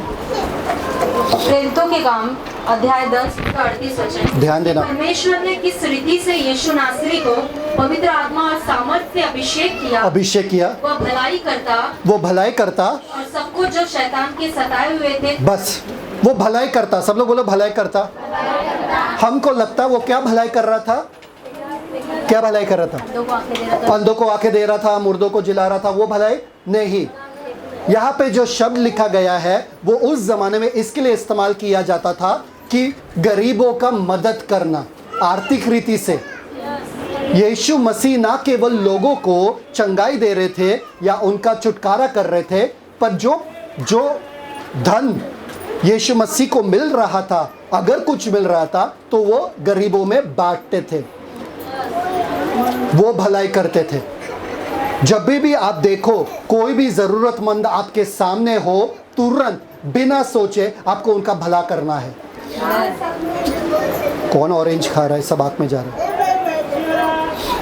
हाँ, भलाई करना आपके फितरत में है, आपके कैरेक्टर में है, जब चरित्र में है। जब भी आप देखो किसी को जरूरत है, किसी का गरज है, ऐसा मुंह करके मत जाना, जाके उनका मदद करना। सब लोग बोलो मदद करना। चलो लेट्स सी अनदर वर्स। आपको पता है YouTube पे अगर आप देखोगे, YouTube में आप देखते हो बहुत सारे जन गरीबों में जाके पानी लेते हैं, उनको धोते हैं, चेयर पे बिठाते हैं, नया कपड़े डालते हैं उनके ऊपर, उनका सर मुंडवाते हैं, है ना, और कैमरा चालू है और उनको व्यूज़ मिलता है और व्यूज़ से पैसा मिलता है, तो वो ही करते रहते हैं। भलाई किसके लिए? कैमरा के लिए, क्योंकि कोई देख रहा है। हमको वो भलाई करना है जो किसी को दिखे ना, बिना देखे लोगों का भलाई करना है। लोगों को पता भी नहीं चल रहा है कि आपके वजह से उनका भला हुआ है। समझ में आ रहा है कि नहीं आ रहा है? ऐसे हमें जीना है। फॉर एग्जाम्पल, कितने जनों को मालूम है साधु सुंदर सिंह? मालूम है? आपको पता है वो पहाड़ में से जा रहे थे, बर्फीले पहाड़ में से जा रहे थे अपने दोस्त के साथ, और वो जा रहे थे, बर्फ़ में चल रहे थे, और आपको पता है ना वो चप्पल नहीं पहनते थे शायद से ना, वो जा रहे थे कम कपड़े में, पर वो जा रहे थे। और जब वो जा रहे थे उन्होंने एक वहाँ पर एक लाश देखा, एक आदमी का, जो पूरा बर्फ़ बन गया था। तो वो आदमी ने बोला अरे छोड़ो ना, ये तो मर गया होगा, चलो आगे जाते हैं। बोला नहीं, मैं इस आदमी को कैसे छोड़ सकता हूँ इस हालत में। साधु सुंदर सिंह ने वो आदमी को उठाया अपने ऊपर, और वो दूसरा आदमी जो था उसके साथ वो चला गया। वो बोला तुमको भी मरना है, तुम भी मरो, इसको भी मरना है, जाने दो, मैं तो जा रहा हूँ। वो निकल गया। साधु सुंदर सिंह ने इस आदमी को उठाया जो बर्फ़ बन चुका था पूरा, अपने कंधों पर, और जब वो उठाकर चलने लगा, उनके बदन का जो गर्माहट है वो आदमी में चला गया और वो जिंदा हो गया। भलाई आपको करना है बिना अपने बारे में सोचे। जहाँ पर गरजमंद है, जहाँ पर ज़रूरत लोग हैं, इससे लोग जानेंगे कि तुम यीशु मसीह के शिष्य हो, जब आप ऐसे जीवन जियोगे। समझ में आ रहा कि नहीं आ रहा? आगे जाने पे उनको वो दूसरे आदमी का लाश मिला वहाँ पर, और वो बचा नहीं, वो ज़िंदा नहीं रहा। अगर वो वहाँ पर रह के भलाई करता था, शायद से वो भी ज़िंदा रहता था। सही बात है कि नहीं? नेक्स्ट, आपको पता है ना मरे हुए लोग अपने बारे में कभी सोचते नहीं है। मरे हुए लोग अपने बारे में सबसे ज़्यादा भलाई आपको करना है जब आप गांव जा रहे हो ट्रेन में। सारे गांव वाले सब पता है ट्रेन में क्या होता है। नहीं ये मेरा सीट है, नहीं नहीं नहीं इधर बैठेगा, नहीं नहीं नहीं मेरा बच्चा, एक बच्चे का पैर उधर, एक बच्चे का हाथ इधर, एक बच्चे का सर इधर, नहीं ये मेरा सीट है, कोई बैठेगा नहीं। अरे भलाई करो, कोई बूढ़े आदमी आए, बुजुर्ग आए, उनको बैठने दो। एक बार उनको बैठने दिया ना तो पूरे परिवार को लाके बैठा देंगे। अब हाँ हाँ हाँ, अपने बारे में सोचने का नहीं कि वो लोग क्या करते हैं। आप भला करो, भले ही आपको बाद में टॉयलेट के बाजू में बैठना पड़ेगा, चलेगा, पर परमेश्वर आपके इस भलाई से खुश रहेंगे। ठीक है। Next, thank you father. 7वां, नेक्स्ट, विश्वास। सब लोग बोलो विश्वास। विश्वास आपको पता है एक वरदान भी है और एक क्या बोलते हैं, फल भी है। ठीक है। अब विश्वास का जो शब्द है यहाँ पर, वो ये नहीं कहता है एक्चुअली कि विश्वास, वो कहता है विश्वास योग्यता। मतलब जिस पे आप भरोसा कर सकते हो, जो फेथफुल है, जो सदा बना रहता है किसी चीज़ में, जो किसी चीज़ को छोड़ता नहीं है, जो जल्दी से गिव अप नहीं करता है, हार नहीं मानता है। हम अगर बाइबल पढ़ना शुरू कर देते हैं, हम विश्वास योग्यता से बाइबल पढ़ते हैं क्या? एक दिन पढ़ेंगे, 2 दिन पढ़ेंगे, फिर प्रार्थना जब करते हैं विश्वास योग्यता से प्रार्थना करते हैं क्या? एक दिन करेंगे, 2 दिन करेंगे, जनवरी के शुरुआत महीनों में करेंगे। हाँ जनवरी, अभी यह साल तो पूरा प्रार्थना वाला। जनवरी 5 तारीख को, जनवरी 10 तारीख को सब खत्म, थप, कोई प्रार्थना भी नहीं हो रही, कोई हालेलुया स्तुति भी नहीं हो रहा है। विश्वास योग्यता मतलब लगातार आप और ऐसे लोगों पर परमेश्वर निर्भर होते हैं और परमेश्वर भरोसा कर सकते हैं कि अगर मैंने इनको कुछ दिया करने के लिए, वो करेंगे।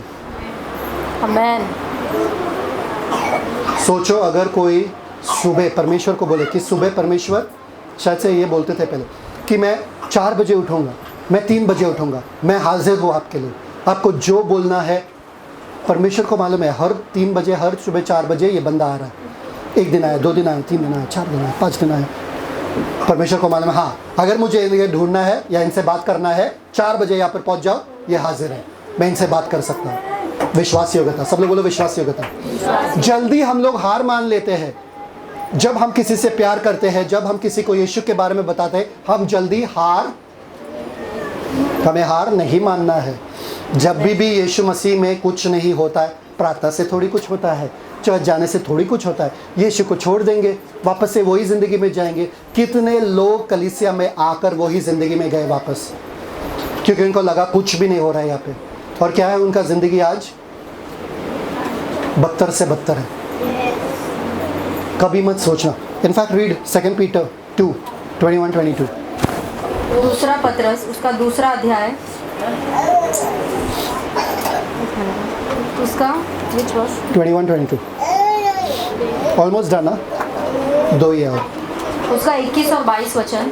क्योंकि धर्म के मार्ग में न जानना ही उनके लिए इससे भला होता कि उसे जानकर उस पवित्र आज्ञा से फिर जाते जो उन्हें सौंपी गई थी। उन पर यह कहावत ठीक बैठती है कि कुत्ता अपनी छांट की ओर और धोई हुई सुअरनी कीचड़ में लौटने के लिए फिर चली जाती है। यीशु को छोड़ के चले जाते हैं वापस से अपने उल्टी के ओर और अपने कीचड़ के ओर। उनको वो कीचड़ प्यारा लगता है, उनको वो उल्टी प्यारा लगता है। जब आप बने हो यीशु मसीह में, बने रहो, मत हिलो यहाँ से। इसलिए पौलुस ने क्या कहा? मैंने विश्वास को रखा, विश्वास के दौड़ को दौड़ा और मैंने वो विश्वास को रखा। I kept the faith. Thank you Father। सब लोग हैं? Yes. Hebrews 11:6 सबको मालूम है क्या है? Yes. कि विश्वास के बिना आप परमेश्वर को प्रसन्न नहीं कर सकते। इसलिए विश्वास योग्यता मतलब क्या? अगर आपने परमेश्वर से कुछ वादा किया वो निभाओ, वरना वादा मत करो। विश्वास योग्यता मतलब वो जो सत्य हमेशा बोलता है। विश्वास योग्यता मतलब वो जो टाइम पे आता है। हे प्रभु, आज सबको शक हो रहा है कि सच में यीशु से जुड़े क्या? आप टाइम पे रहोगे ही रहोगे। विश्वास योग्यता मतलब वो लोग जो बहाना नहीं बनाते हैं पर पूरी जिम्मेदारी लेते हैं अपने जिंदगी का। बहाना नहीं बनाते, लाइट चला गया, मोबाइल का बैटरी डाउन हो गया, ये हो गया, वो हो गया, रिचार्ज खत्म हो गया, बहाने नहीं बनाते, जिम्मेदारी लेते हैं कि अगर मुझे भेजना था मैं कैसे भी करके भेजूंगा, हर हफ्ते मेरा आएगा वीडियो। ये विश्वास योग्यता है। उनके पीछे पड़ना नहीं पड़ता है, विश्वास योग्य लोगों के पीछे पड़ना नहीं पड़ता है। और लास्ट में, विश्वास योग्य लोग कभी भी किसी के बारे में गलत नहीं बोलेंगे, गॉसिप नहीं करेंगे, क्योंकि उन पे भरोसा कर सकते हैं कि अगर आपने कुछ उनको बोला तो वो किसी और को बोलेंगे नहीं। कितने विश्वास लोग योग्य लोग हैं यहाँ पे। जैसे मुझे पता चलता, मेरे पेट में तो नहीं रह सकते, मुझे तो किसी को बताना है। पता है नेहा ने ये बताया, अरे पता है एस्तर नेहा ने तुरंत बता देते हैं किसी और को, क्योंकि हमारे पेट में नहीं पछता। और फिर बाद में वो लोग आके बताते, अरे तुमने क्यों बताया, हमने थोड़ी बताया, उनको कहीं से पता चला होगा, हमने थोड़ी बताया। ऐसा इनोसेंट फेस बना देते ना, जैसे कि हमने कुछ नहीं किया, बाबा पाप हमसे नहीं हुआ। विश्वास योग्य लोग वो होते हैं जो अगर उनको कुछ बताए ना, वो कब्र तक उनके साथ चला जाएगा, किसी को बताएंगे नहीं मरते दम तक। क्या आप विश्वास योग्य हो? नहीं, पति को तो बताना पड़ेगा, पत्नी को तो बताना पड़ेगा, इसको तो बताना पड़ेगा, उसको तो बताना पड़ेगा। अगर किसी ने आपको कुछ भी बोला, आप तक ही रखना। कोई है यहाँ पे ऐसा? आज से बन सकते हैं ऐसा कि अगर किसी ने मुझे अपना समस्या बताया, वो मुझ तक ही रहेगा और किसी के पास जाएगा नहीं। हम लोग समस्या कैसे बताते? नहीं, मैंने ये सिस्टर का समस्या जो है उनको इसलिए बताया ताकि वो लोग प्रार्थना करें। प्रार्थना के चक्कर में सब बता देते। मैं प्रार्थना करने के लिए बता दिए ताकि प्रार्थना करें। आप पे कोई विश्वास नहीं कर पाएगा। समझ में आया कि नहीं आया? यस लोग हैं, यस। आपको पता है ना, मरे हुए लोग विश्वास योग्य है। उनको कोई भी सीक्रेट बताओ, वो किसी और को बताएंगे नहीं। मैं कब्रिस्तान में पहुंच गया क्या? है ना लोग जिंदा? हाँ। इतना मरे हुए लोग के बारे में बात किया कि सारे के सारे इधर बैठे वैसे ही। जो वचन आप सिखा रहे किसी को नहीं बताएं। ऐसा मत करो कि जो वचन मैं बता रहा हूँ वो किसी को मत बताओ। ठीक है, नेक्स्ट, बहुत खूबसूरत। नेक्स्ट, नम्रता। सब लोग बोलो नम्रता। हाँ, फ्रेंड का नाम है नम्रता। ये सब नाम ही अच्छे हैं, प्रेम, शांति, आनंद, पर उनमें कोई आनंद ही नहीं रहता। आनंद में आनंद नहीं रहता है, शांति में शांति नहीं रहता है, नम्रता में नम्रता नहीं रहता। नम्रता, सब लोग बोलो नम्रता। जब भी आपको आपके बारे में बात करना पड़ता है, आप नम्र नहीं हो। अपनी बड़ाई, हाँ ना, आया ना? अपनी बड़ाई कभी भी मत करना, किसी और को आपकी बड़ाई करने दो, ऐसा वचन में लिखा है। नम्रता मतलब क्या? आपको कम समझना है, अपने आप को दूसरे के हिसाब से। ये नहीं कि मैं यीशु मसीह में मैं बहुत हूँ, यीशु मसीह में मैं बहुत हूँ, पर अगर कोई आपके सामने आ रहा है, हमेशा नम्र रहो। हमेशा ये मत सोचो कि आप उससे ज़्यादा जानते हो और जताने की और दिखाने की ज़रूरत भी नहीं है आपको। आपको पता है, जब भी मैं किसी पास्टर के साथ, मैं से आपको इलस्ट्रेशन के लिए बता रहा हूँ, इसलिए नहीं कि मैं घमंडी हूँ, किसी पास्टर के सामने जाता हूँ, ये हमेशा बोलती है कि कहो ना कि तुम पास्टर हो, कहो ना कि तुमको भी बाइबल आता है। और मैं कहता नहीं हूँ, मैं उनके सामने ऐसा जैसे कि ब्रदर के जैसे जा रहा हूँ, मतलब मैं मैं ऐसे बातें करता हूँ उनसे। अरे वाह, रेवलेशन के बारे में बातें करते, प्रकाशित वाक्य के बारे में, अच्छा ओह, ऐसे। मैं उनको नहीं बता, नहीं ये गलत है, नहीं ये सही है, नहीं ये गलत नहीं, उनको दिखाने की ज़रूरत नहीं है मुझे। समझ में आ रहा कि नहीं आ रहा? आपको लोगों को जताने की ज़रूरत नहीं कि आप कौन हो। ये बहुत ही मुश्किल है हम लोगों के लिए, बहुत मुश्किल है, क्योंकि आज जो दुनिया है, इंस्टाग्राम पे, यूट्यूब पे, फेसबुक पे घमंडी लोग से भरे हैं, घमंडी लोगों से भरे हैं। वो अपना मैं परफेक्ट। मैंने बहुत बार देखा है, अभी मैं ज़्यादातर यूपी वालों के बीच में रहता हूँ, इसलिए मैं देखता हूँ ये कि अगर कोई अपने गांव के बारे में बात करता है तो दूसरा वाला भी चुप नहीं बैठता है, वो अपने गांव के बारे में बात करेगा। अरे हमारे गांव में, अरे हमारे गांव में, अरे हमारे इधर, अरे वो लोग बात करते रहते, बड़ाई करते रहते। और उनको कुछ लेना देना भी नहीं है गांव से, वो खुद नफरत करते हैं, पर बस बढ़ावे के लिए दिखाना पड़ता है। आपको पता है हम में ज़्यादातर क्या है, हम लोग अंदर से खोखले हो चुके हैं, पर नाम के लिए हम लोग जिंदा है। 2 जनों के बीच में मेरा नाम है भाई, थोड़ा मेरा इज्जत है, हाँ या ना? सारे इज्जत वाले, कब का आपका इज्जत चला गया है, और वो लोग वो सोच रहे उनका इज्जत है, उनका भी इज्जत चला गया। किसी के सामने किसी का भी इज्जत नहीं है, सबको पता है कि सब कैसे है। ये पूरा खोखला है, पूरा खोखला है। इसलिए वचन में लिखा है जो नम्र बनेगा परमेश्वर उनको उठाएगा। जब भी आप किसी के घर में जाते हो, सबसे बड़ा वाला चेयर पे मत बैठो, सबसे बड़ा वाला कुर्सी पे मत बैठो। कहाँ पर बैठना है आपको? कहाँ पे? जमीन पे है। अभी देखेंगे पास्टर जब आप हमारे घर में आते कहाँ पर बैठते हो, और जमीन से अगर उठाकर वहां पर बैठा दिया तो ठीक है, पर आपको जमीन पे बैठ, मतलब अपना बड़ाई मत करो कि मैं कुछ हूं। आप नम्र बनो। सब लोग बोलो नम्र। नम्र मतलब मैं अपने बारे में सोचता नहीं हूं, मैं आपके भलाई के बारे में सोचूंगा। मैं ये सोचूंगा कि आपको कैसा, मतलब आपका भलाई कैसा हो जाए।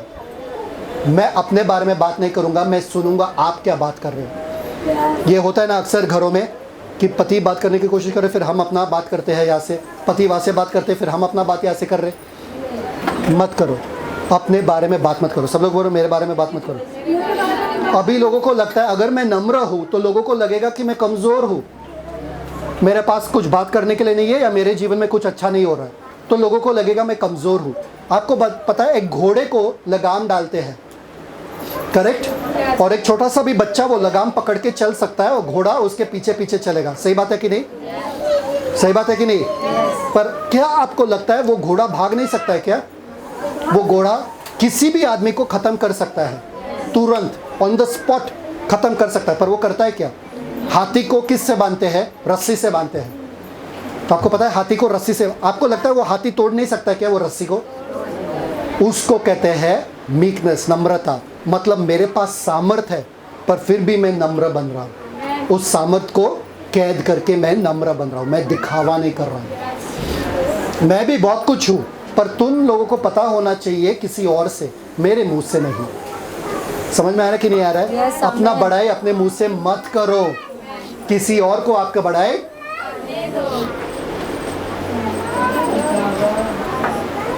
Romans 12:3। Thank you father. Romeo उसका 12वां वचन, उसका 12वां अध्याय 3रा वचन। क्योंकि मैं उस अनुग्रह के कारण जो मुझको मिला है तुम में से हर एक से कहता हूँ कि जैसा समझना चाहिए उससे बढ़कर कोई भी अपने आप को न समझे, पर जैसा परमेश्वर ने हर एक को परिमाण के अनुसार बांट दिया है वैसा ही सुबुद्धि के साथ अपने को समझे।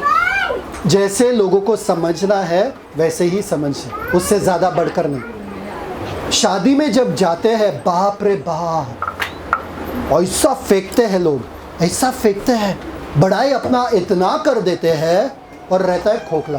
अरे ये ज़मीन के बारे में बात कर रहे हैं, अरे वो ज़मीन के बारे में, अरे हमारा इतना ये प्रॉपर्टी वगैरह, अरे अरे हमारा पहचान इधर है, हमारा पहचान उधर है, और रहता कुछ भी नहीं है। शादी में गए सब लोग कभी? ऐसा होता है बड़ाई? लड़के वाले और लड़की वाले को देखने के लिए अगर गए तो बाप रे बाप, उसमें बड़ाई अलग, इतना बड़ा चढ़ा के बोलना पड़ता है वहाँ पे। अरे कितना कितना दहेज चाहिए, जितना दहेज चाहिए उतना दे देंगे, उसमें क्या है, और जाके लोन मांगते हैं बैंक वाले, पैसा दो, पैसा दे दो। पैसा ही नहीं है इन लोगों के पास, लोन लेते, लोन लेके दहेज देते, या लोन लेके शादी करवाते हैं। अगर नहीं ये खोखले हो तो अपना बड़ाई इतना नहीं करना चाहिए। हम में वो ये बन गया, आदत बन गया कि हम अपना बड़ाई करें ताकि लोग हमें कुछ समझे। कोई आपको कुछ नहीं समझता है और किसी को फर्क भी नहीं पड़ता आप कौन हो, छोड़ दो, नम्र रहो, लोग आपसे ज़्यादा प्यार करेंगे। आपको पता है कुत्ता किसी को भी काट सकता है? काट सकता है? काटता है क्या? नम्रता से आपके पास आता है, पूंछ हिलाते हुए, सर झुकाते हुए, नहीं नहीं नहीं नहीं करते हुए। आप धक्का भी मारते हो। किसी बच्चे को देखा पूंछ पकड़ के कुत्ते का? आपको लगता है क्या वो कुत्ता पूंछ वो उसको नहीं काट सकता है? पर कुत्ता शांत रहता है, वैसे ही लोग आपको छेड़ दिलाएंगे, नम्र रहो। मुझे मालूम है मुझ में सामर्थ्य है, मैं बहुत कुछ कर सकता हूँ, पर मैं नम्र हूँ, मैं शांत रह रहा हूँ, मैं दिखा नहीं रहा हूँ कि मैं कौन हूँ। क्योंकि समय आएगा जब आपको पता चलेगा कि असली में मैं कौन हूँ। आखिरी वाला सब लोग है? आखिरी वाला क्या है? अच्छा, मरे हुए लोगों में कोई भी घमंड नहीं होता। नहीं होता है। Thank you father. संयम, सब लोग बोलो संयम। जो हम में बिल्कुल भी है, बहुत है। संयम किस में? हमारे मूड के ऊपर, कंट्रोल हमारे गुस्से के ऊपर। क्या पास्टर बोल दिया, निकल गया मुंह से, निकल गया, अभी निकल गया मुंह से। कैसा निकल गया भाई? तुम्हारा शब्द है, तुम्हारा मुंह है। पैसा ऐसे ही निकलता है क्या आपके वॉलेट से? क्या मालूम पैसा ऐसा निकल गया? पैसा मैं खड़ा रहूंगा वहाँ पे, फिर दे दो अगर पैसा ऐसा ही निकल रहा है तो। मुफ्त का पैसा ऐसा नहीं निकलता है, पर मुंह से बातें ऐसे ही निकल गए। संयम ही नहीं है, कंट्रोल ही नहीं है आपके खुद के जबान पे कि किसके सामने बात कर रहे हो, क्या बात कर रहे हो। अपने मम्मी पापा से अनादर के साथ बात करते हो, आपको शर्म भी नहीं आता है?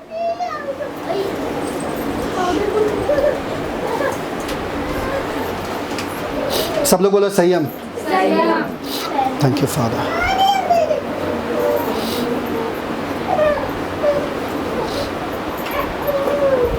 खाने के ऊपर संयम। अगर परमेश्वर ने किसी को बताया फास्टिंग करना है, भूख पे कंट्रोल नहीं होता, कंट्रोल नहीं होता, फास्टिंग तुरंत तोड़ देते हैं। कोई समोसा बना रहा है, कंट्रोल ही नहीं है हमारे खुद के ऊपर, हमारे सोचों के ऊपर कंट्रोल नहीं है। जब हम प्रार्थना कर रहे, बाइबल पढ़ रहे, ध्यान से देखना, बाइबल पढ़ो, 5 मिनट के अंदर 1000 बार आपके दिमाग में 1000 ख्याल आएंगे। 5 मिनट के अंदर इधर जाकर इधर, बाइबल पढ़ते पढ़ते। कंट्रोल नहीं है अपने खुद के थॉट्स पे, कंट्रोल नहीं है गुस्से पे, कंट्रोल नहीं है आपके शब्दों पे, कंट्रोल नहीं है आपके सोच पे। हाँ या ना? कुछ लोगों को कंट्रोल नहीं है नींद पे। हम कहीं पे भी सो जाते, खड़े खड़े सो जाते, इतना नींद आ जाता है। सुबह सुबह उठते ही प्रार्थना नहीं कर सकते क्योंकि नींद आ रहा है। अगर आपके जीवन में कंट्रोल नहीं है, संयम नहीं है ना, तो आप कैसे रहोगे मालूम है क्या? ये पानी देख रहे हो ना, ये पानी मैं पी सकता हूँ क्योंकि संयम में भरा हुआ है, ग्लास में भरा हुआ है, इसलिए मेरे काम भी आ रहा है। अगर यही पानी मैं नीचे फेंक दूँ, कुछ काम का है क्या? सिर्फ पोछा मारने के लिए, इसलिए तो आपकी ज़िंदगी के साथ पोछा मार रहे लोग। सिर्फ गंदगी साफ सफाई हो रहा है आपकी ज़िंदगी में और कुछ नहीं। पानी जब तक संयम में नहीं है ना, तब तक इसका कुछ मतलब नहीं है। आप क्रिस्ती हो, आपके पास सारा सामर्थ्य है, आपके पास सारा बुद्धि ज्ञान है, पर संयम नहीं है ना, सब व्यर्थ है, सब व्यर्थ है। सब लोग तैयार है? आपको लास्ट टाइम मैंने बताया था कि संयम सबसे लास्ट क्यों रखा है? क्यों रखा है? क्योंकि उसको सारे जो फल है उसको करने के लिए हमें संयम की जरूरत है। वो एक बाड़ है ना, बाड़ा है। बाड़ा है मतलब क्या? पूरे झाड़ को महफूज रखने के लिए, ये सारे फलों को महफूज रखने के लिए संयम सबसे आखिरी में रखा है, ताकि कोई आके ये सारे फल ना खाए। और संयम की बहुत ज़रूरत है। क्यों मैं बताऊं? क्योंकि अगर आप संयम से बाहर होकर किसी से प्रेम करोगे, संयम से या संयम के बिना किसी से प्रेम करोगे या प्यार करोगे, वो प्यार लाड़ प्यार बन जाएगा। तो प्यार भी आपको संयम कंट्रोल में करना है। लिमिट, क्या लिमिट है? लाड़ प्यार ना बन जाए। सब लोग है? नेक्स्ट, संयम से आनंद करना चाहिए। अगर आप हमेशा हंसते ही रहोगे, लोग आपको हल्के में लेंगे और बोलेंगे जोकर है। हमेशा हंसते मत रहना, ऐसे ही चलते रहोगे तो लोग आपको जोकर ही समझेंगे, पागल समझेंगे, आपके बात को मानेंगे भी नहीं। संयम में शांति रखना, इतना शांत मत बन जाओ कि सुस्त हो जाओ।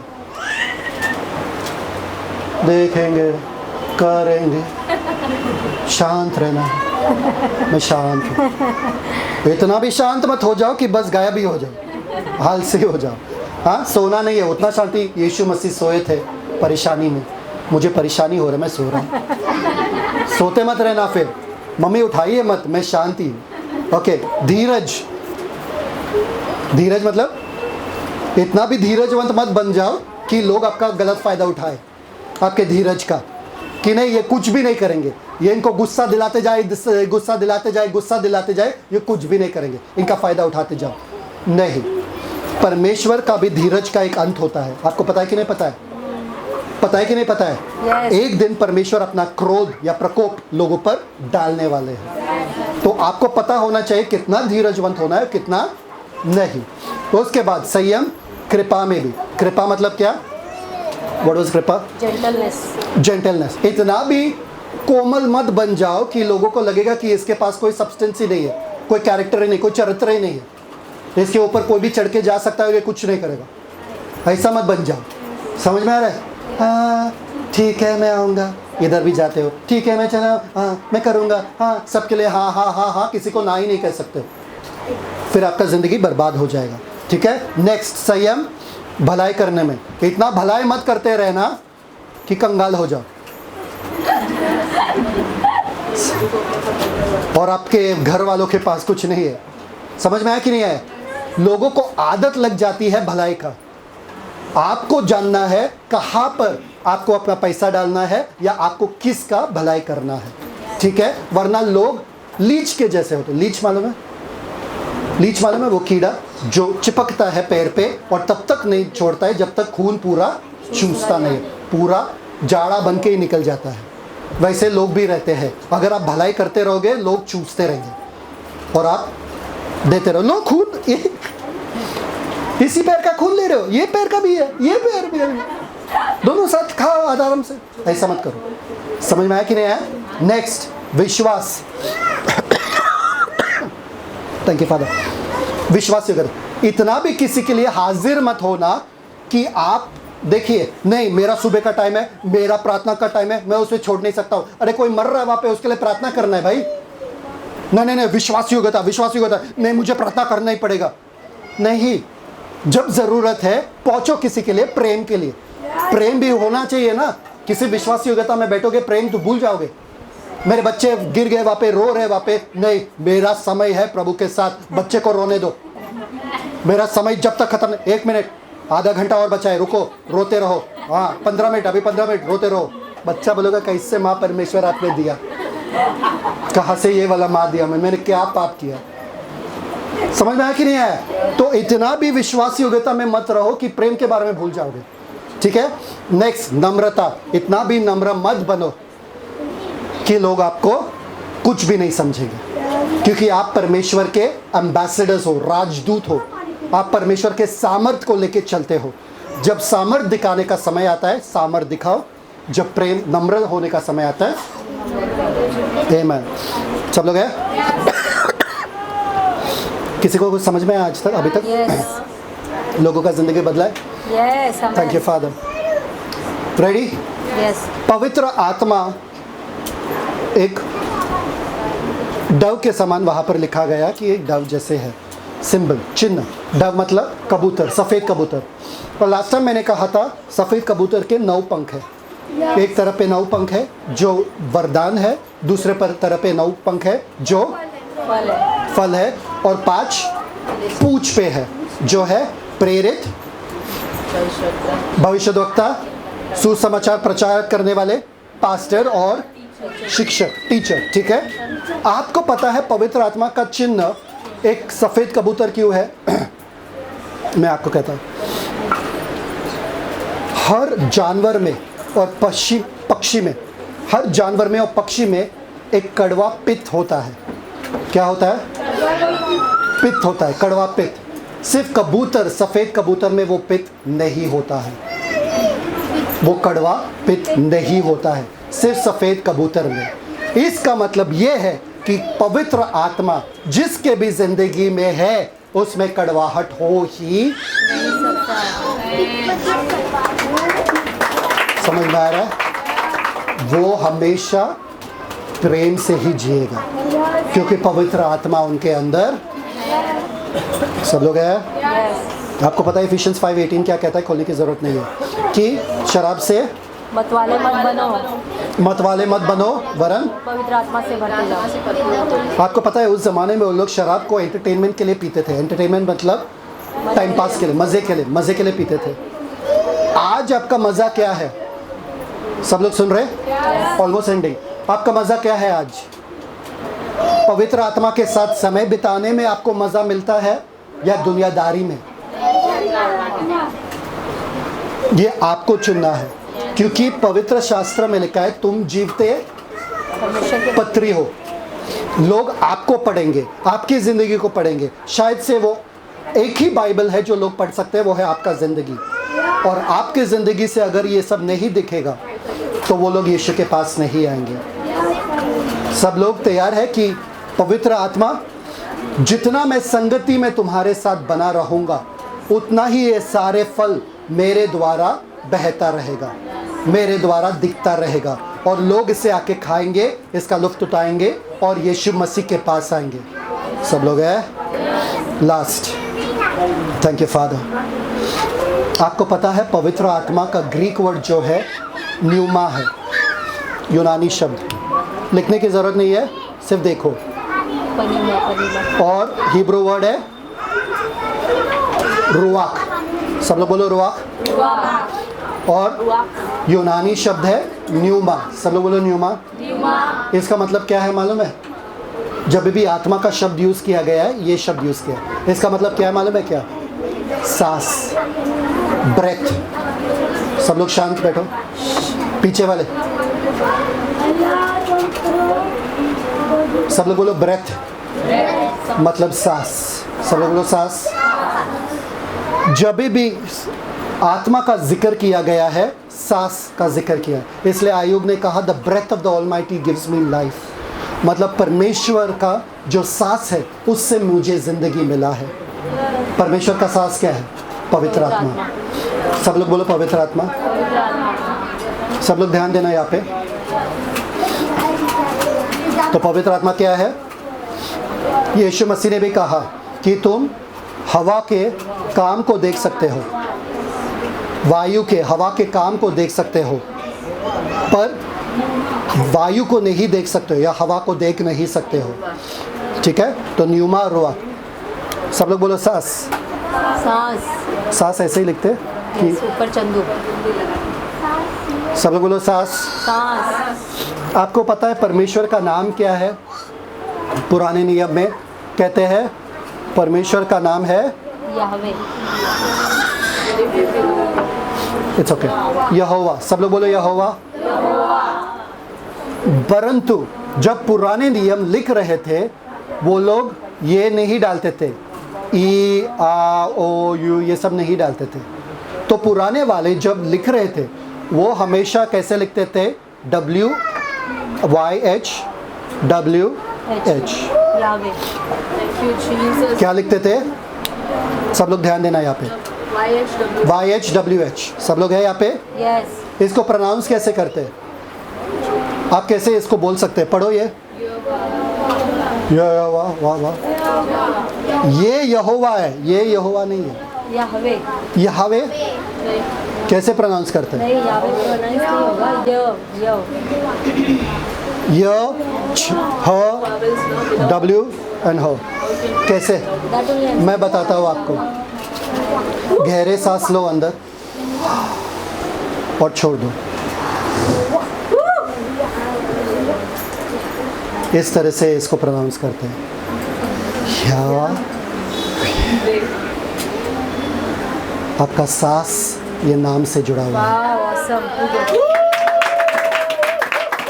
बच्चा जब दुनिया में आता है सबसे पहले परमेश्वर का नाम लेकर आता है, और आखिरी सांस भी जब आप लेते हो लोग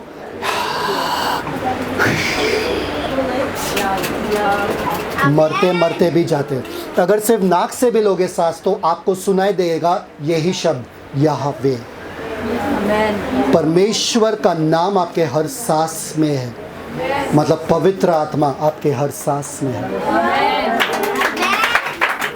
तो हमेशा जब आप सांस ले रहे पवित्र आत्मा का नाम ले रहे, परमेश्वर का नाम ले रहे, यीशु मसीह का नाम ले रहे। आमीन। पिता परमेश्वर धन्यवाद देते सुंदर समय के लिए। आज आपने हमें बहुत कुछ सिखाया कि प्रेम, आनंद, शांति, धीरज, कृपा, भलाई विश्वास, नम्रता और संयम के साथ हमें जीवन जीना है। और ये सारे फल जो है हमारे जीवन के द्वारा दिखता है ताकि लोग आपके पास आ जाए। इस दिन के बाद हम समझे कि हम शरीर के अनुसार ना जिए वरन आत्मा के अनुसार जिए, ताकि हम शरीर के लालसाओं को, जो शरीर कहता है गुस्सा करो, जो शरीर कहता है झूठ बोलो, जो शरीर कहता है चोरी करो, हत्या करो, उसका बात नहीं मान के पवित्र आत्मा का बात माने। धन्यवाद कि आपने हम सब से बातें की। यीशु मसीह के मीठे नाम में मांगता हूं। Celebrate the Christ life. God bless you.